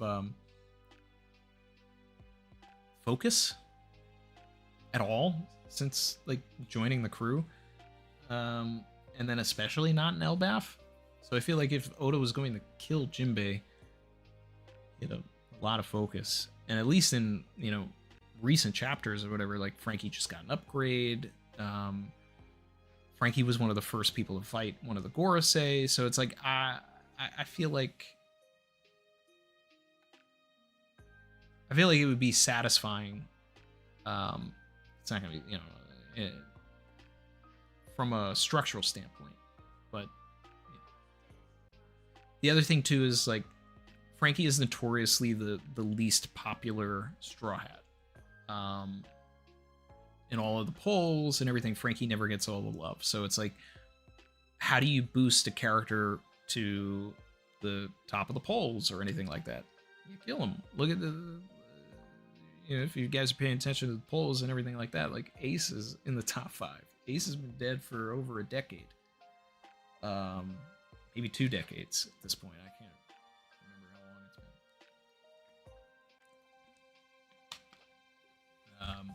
No, not 2 decades yet. What was it, 2010? 2009? 2010? 2011?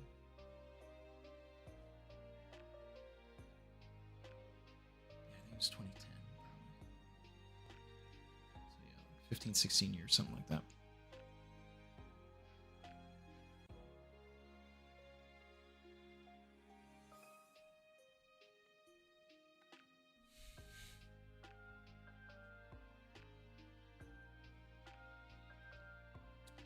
Craig UK Games said Frankie dies before any payoff from the mural. That's another thing that was a big Frankie moment. Frankie saw the mural. When I say Frankie dies, it's in quotations because Frankie can be rebuilt. Frankie can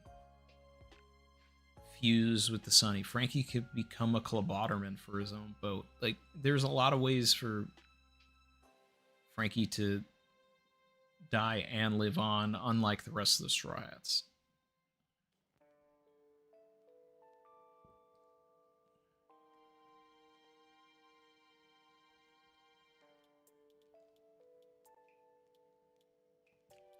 Alex Mir said Jinbei could get beaten real bad. He hasn't been hospitalized since Marineford.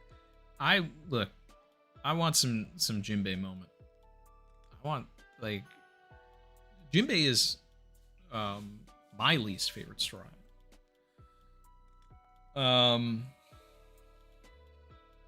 And that's not to say that I don't like Jinbei. I think Jinbei's great, but I mean, like, if I'm gonna rate and rank everybody, Jinbei's gonna be at the bottom just because I like everybody else more. And I think that Jinbei's been underserved since joining the crew. It's kind of like how, you know, when Brook joined, Brook was my least favorite. Not because I didn't like Brook, but because outside of Thriller Bark, like, Brook wasn't doing anything. Brook joined and then got split away. I didn't spend time with Brook. Love their flashback and everything like that, but it's just like I spent more time with these guys. Like, I like them, you know. It's not like, oh, Brook is here and then everybody else is here at the time. It was here. It's just you're the new guy. Jinbei's the new guy. Jinbei's the, you know, it's the same situation. Great showing in Whole Cake. Was almost non-existent in Wano, other than the epic entrance that they had.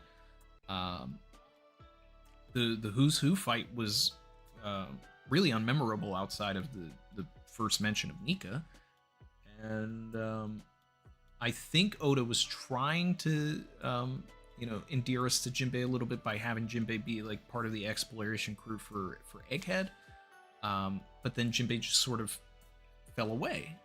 Like, I can't even remember a Jinbei like moment from Egghead. And then in Elbaf, there really hasn't been anything.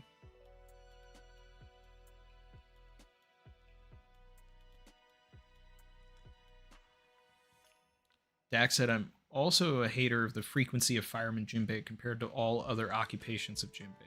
I've seen Fireman Jinbei 3 times and Helmsman Jinbei basically 1 time. Yeah. It's basically exactly that. Like, it's just... it's cool that he's a Straw Hat. And I loved him in Marineford and Impel Down. Like, Jinbei was amazing. But post time skip, he just outside. I think Whole Cake was the best for Jinbei. Post time skip.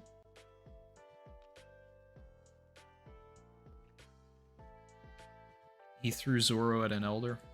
Yeah, well, you know, Orlumbus threw Zoro at Pika, and I think I like that more. Now Zoro clashing with the elder was fun, but I mean, like, it's not. I don't know. Terrible TJ. If Brook dies, can he retain his soul form? That's interesting. I mean, that would be a crazy, like, oh, Oda, you know, like, Brook died, but he's really still around, guys. He just can't do anything. He's a soul. Unless he dies, right? His soul detaches. Oh, how about this, right? It's a fake out death with Brook. And Brook's bones get, like, shattered and they go all over the place. But at the last second, Brook separated from his body, separated his soul. So his body got, you know, destroyed, but his soul survived. So that's a way to do it. And then maybe there's a thing where if they, like, actually put all of the bones back together, then Brook can go back inside his body. Something like that.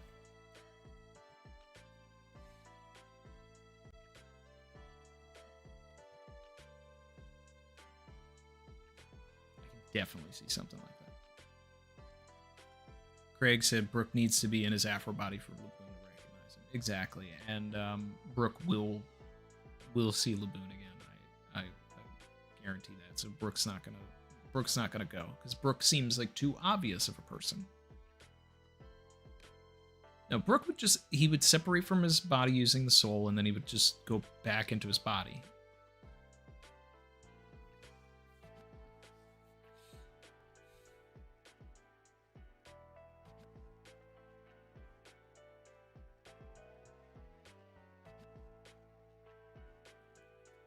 Now this is crazy. Jinbei in the cover story is better than Jinbei since he rejoined the Straw Hats. That's crazy. Hey, I mean, you know, from a story perspective, at least he was doing some poneglyph stuff. Like that, he was moving the plot.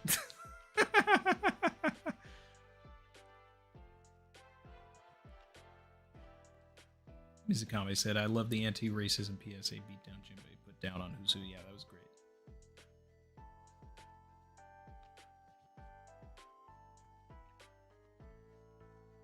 Craig UK Games said, I have Vivi over Jinbei. Hey, me too. Vivi's also my number one.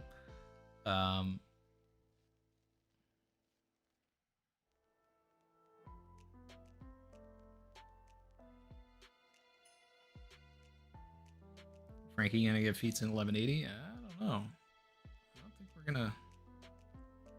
I don't know if we're gonna focus on the lesser, like, other Straw Hats right now. This is about Luffy. Well, you know what? You know what I actually would love is if everybody fights Emu first, and this is a Snake Way thing, and Luffy still hasn't recovered yet because the food is frozen. Let Emu do some damage. Let him get a couple bodies in before Luffy comes back. I think that'd be great. I think it would be awesome if we get exactly what I wanted from Kaido after Luffy had died, which is like a chapter or two of Emu versus everybody else, and nobody can do anything to him. Like, that's what we need. That's what we need. Yeah. So, I personally think the next chapter is going to go nuts.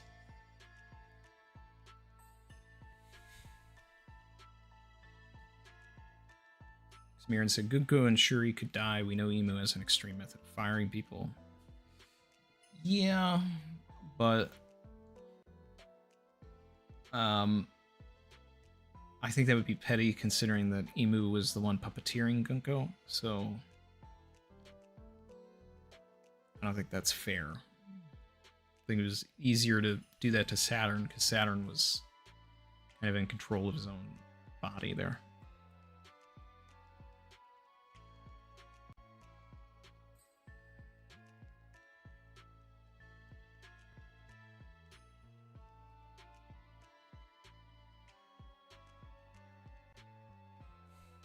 Leo Legendario.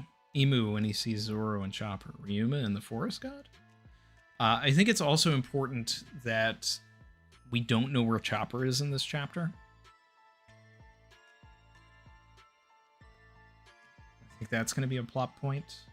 Chopper really should be tending to Usopp and Brook, but who knows? But I think we should start winding things down, guys. I love this, but it is a holiday. So let's get our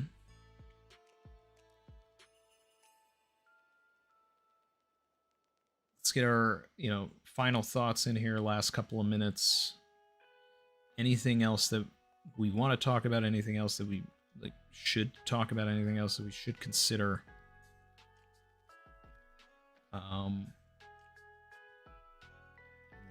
Unfortunately, we're on break, but let's just let Oda cook.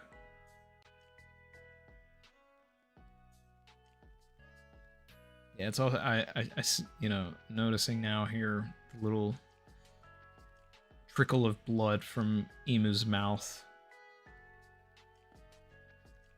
That's interesting.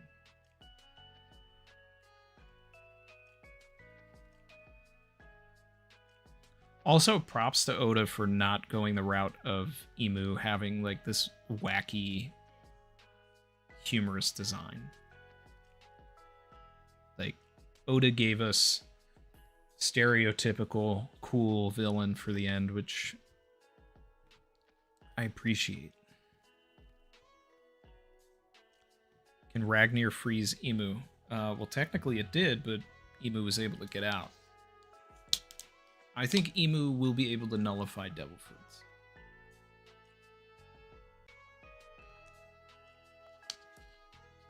In a similar manner to Blackbeard.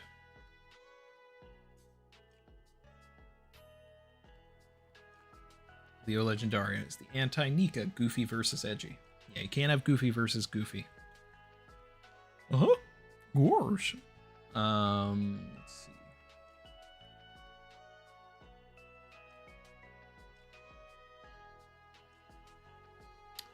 Jin said, Randy, have you seen the season 2 Lego sets yet? It's leaked. Yeah, I did see them. I'm excited for the Drum Castle one and Little Garden and the Hiraluk hideout. I like the Smoker one too. I don't know why they made Garp's ship. It wasn't even featured in season 2. And to make that like the biggest one, I don't know. If I was designing it, I probably would have made the biggest one a Laboon that you could then also fit the Mary inside. So it's like you reward people for buying the other ones.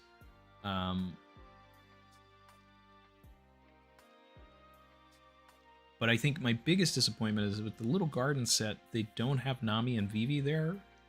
They made the candelabra. Oh, the only thing I wanted from the Lego sets was the candelabra in Little Garden, and they made it, but they only have Zoro on it, and they didn't put Vivi and Nami minifigures in there, so you can't display it the way that it's supposed to be displayed, which I think is wild. But I do like that they did make a Mr. 3. I think it's funny that they made the Unluckies. I think there's a lot of minifigures that are missing, unfortunately, and the only Vivi one that they made is in the Drum Castle one with her like white North Face jacket. Would have preferred like a more iconic look, but is what it is.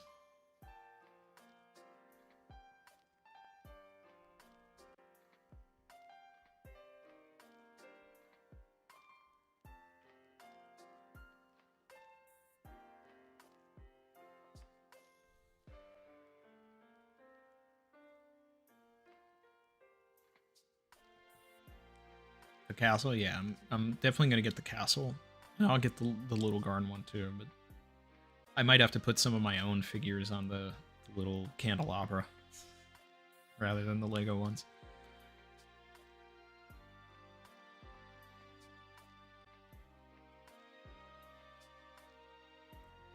Brandon said, "Oh, Randy, this shuts out all the emu is a woman theories too." Yeah, well, I was never on that train, so happy for that. Leo said, "Randy choppers with Zoro." Oh, did we see him in the chapter? I forgot. I actually didn't. You know what? Something that I didn't do is I didn't go back and, like, you know, I normally go back and read the chapter. I didn't. We've just been talking about everything. Let's see, I'm gonna do that quick.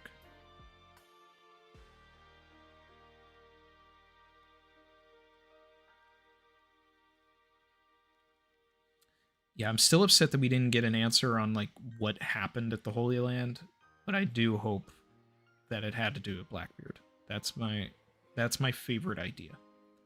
But it seems like whoever attacked, they've been successfully pushed out. And I just would love if, you know, because Blackbeard is somebody that, like, he always wins even when he loses. And there's, like, a loss kind of built into that.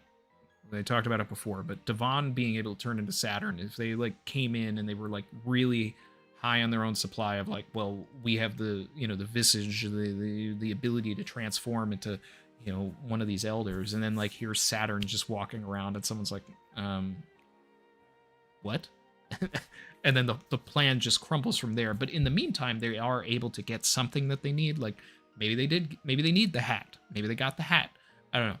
Whenever Blackbeard does something, he still wins in a way. So even if they got away and they're hurt and it didn't go exactly the way they wanted to, Blackbeard will have at least gotten the thing that he went there for. In the same way that, like, when he went to Impel Down, like, he got watched by Magellan, but he left with the people that he wanted to get regardless. And Fate shows up. Fate, in that particular instance, was Shiryu with an antidote. I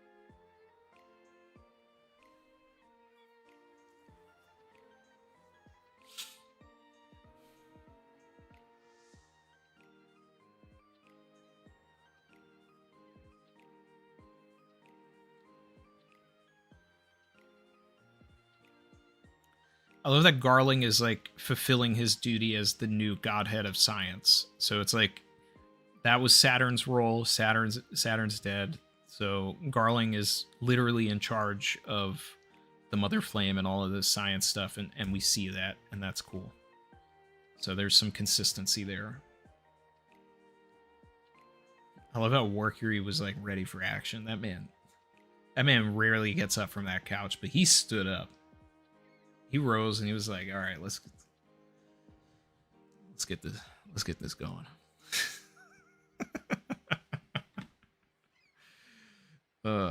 He's about to go full bore. I love this flashback stuff from the perspective of the world government.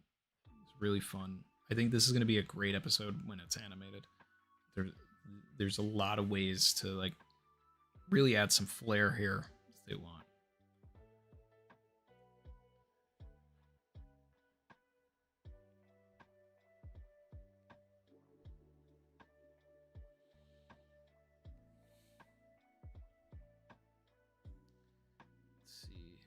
The GERD stuff was funny.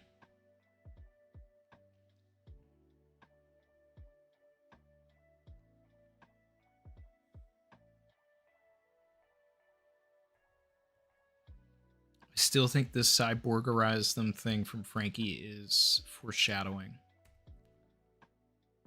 I'm gonna hold on to that. I hope Luffy stays out of commission for a while.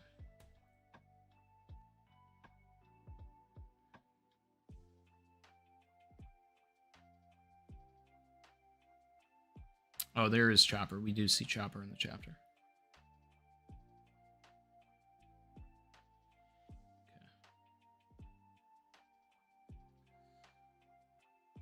It's funny seeing Cologne get hit by that hockey blast. You're not that guy, kid. You're not that guy. You gotta... Dad was on the Pirate King's crew, and you're just gonna fall over like that? Come on.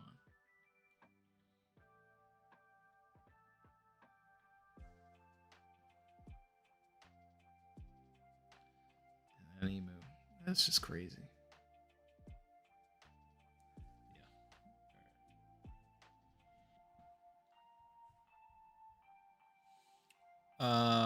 All right, so reread the chapter, talked about a couple other things. I'm going to take a look here at the last few things that came in. And then we'll wrap things up because it's a holiday.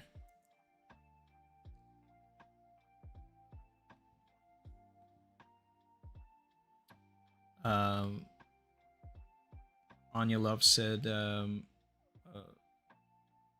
like a lot of tyrants, I don't think Emu is really happy no matter how much they control you. I think that freedom thing is going to be a big deal. Luffy loves freedom. Emu kind of has none, even though they supposedly have everything.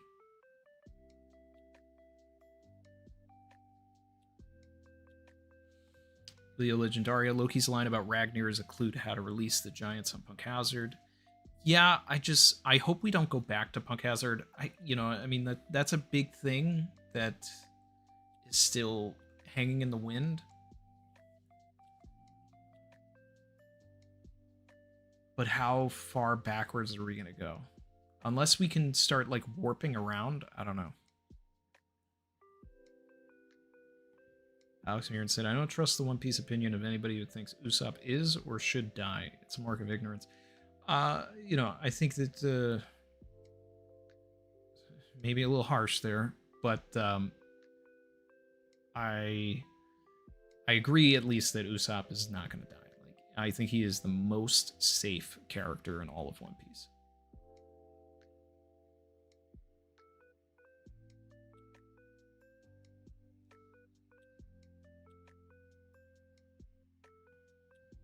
Say, Randy, you thought Blackbeard was coming to Elbaf earlier. I want Blackbeard to go everywhere. But when it comes down to like which faction could do that damage and should have done the damage at the Holy Land, like the Revolution Army was already there. They're not going to go back. They're not going to just like they did what they needed to do. It's over. It makes sense if it's Blackbeard because of the whole Devon and Saturn thing. Like that's got to get paid off.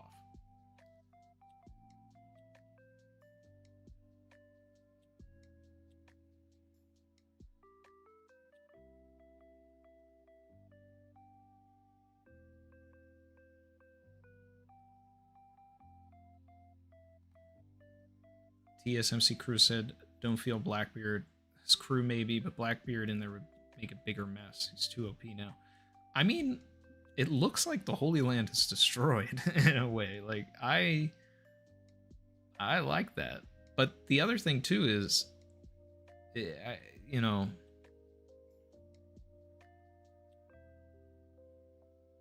all of that happened. And then Emu, instead of going after Blackbeard or whoever destroyed the Holy Land, they're looking at Luffy as the bigger threat. So that's kind of the crazy part. So it's like, did they get captured?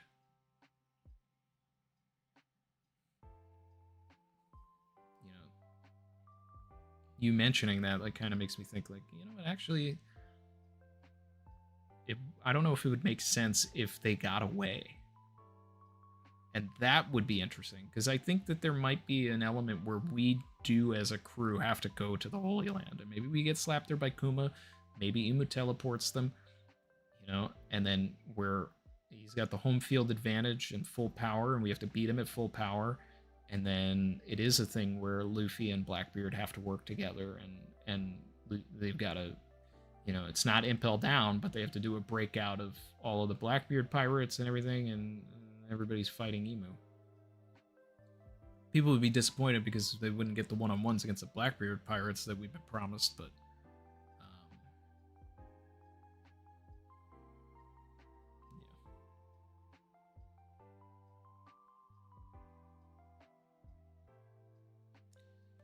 Leo Legendaria said, I think it's just the Celestial Dragons rioting because of the food. Now, that would be crazy if it's in-house. And then that would actually, like, that would fix some things. That would fix some holes in the, you know, the Blackbeard of it all, even though there's, like, an easier way to... There is a reason for Blackbeard to go, clearly. But that's pretty simple. But the other thing, too, is like, if it's just the Celestial Dragons rioting, why hide it? Just show it. Why did Shamrock have to go back? I think somebody strong had to show up.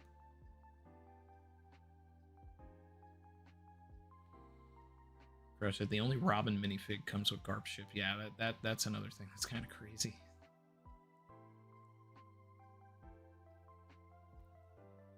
Saeed also doesn't think that anybody attacked and that it was just the Celestial Dragons rioting. I mean, Blackbeard wants to make Hachinosu a member of the world government. Yeah, so maybe they said no. I don't know.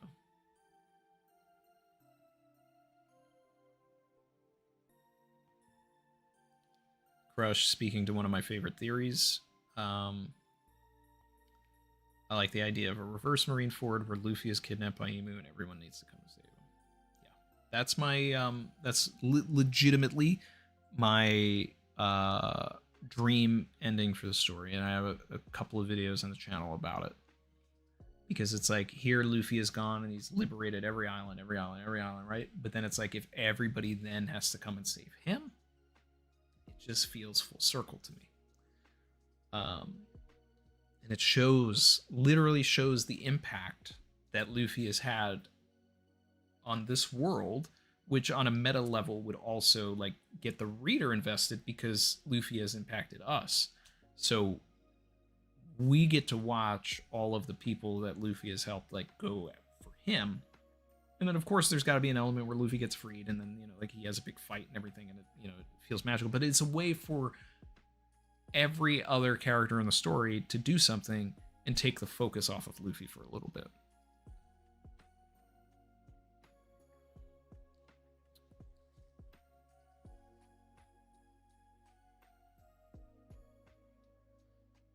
But I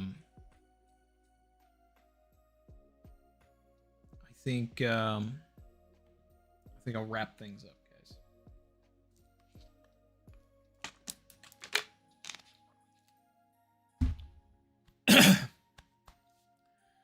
I hope that everybody has a great rest of the holiday. Hope you guys have a great 2 weeks. If you haven't already, go and rewatch season 2 of live action. If you watched it in English, watch it in Japanese. I'm doing a Japanese rewatch right now. It's a lot of fun. And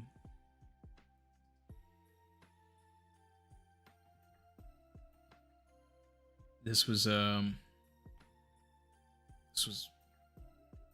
great chapter.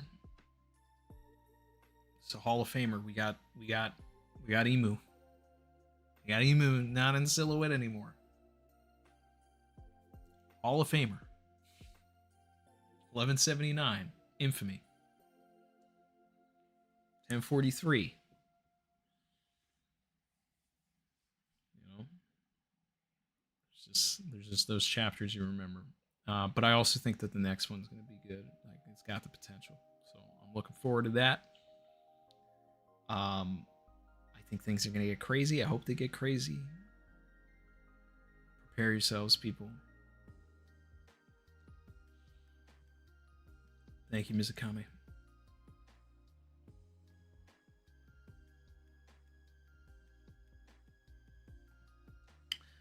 Last thing. Moonkey said, Chopper being with Zoro and near Hour's castle might be a bad sign for Zoro. Maybe he gets injured or defeated by Emu if Oda wants to raise even more tension, but I doubt he will make Zoro look bad.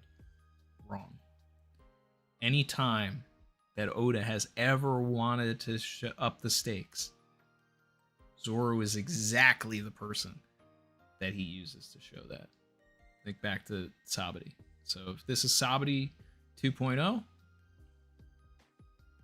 Zoro was the first one to get messed up. So maybe. Although it would feel like you're retreading the same thing. If you were going to invert it, maybe Sanji would be better, using a different member of the monster trio. But having Zoro lose would, would up the stakes. Now, the problem here is that Imu uses a sharp object to fight. I think that,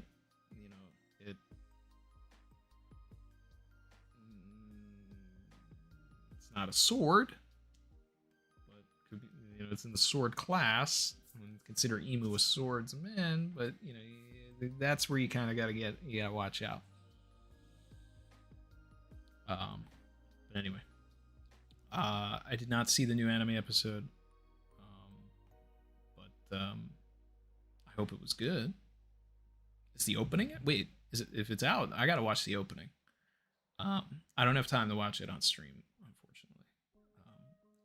I do gotta go and get back to the holiday with family and everything. But thanks again, everybody, for coming out.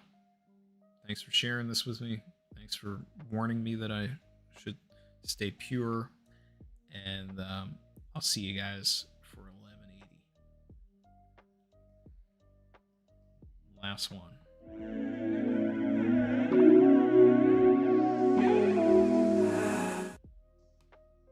なんというビッグニュース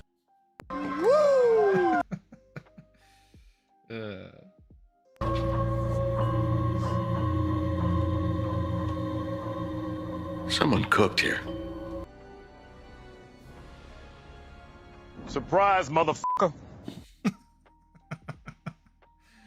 right, later, everybody.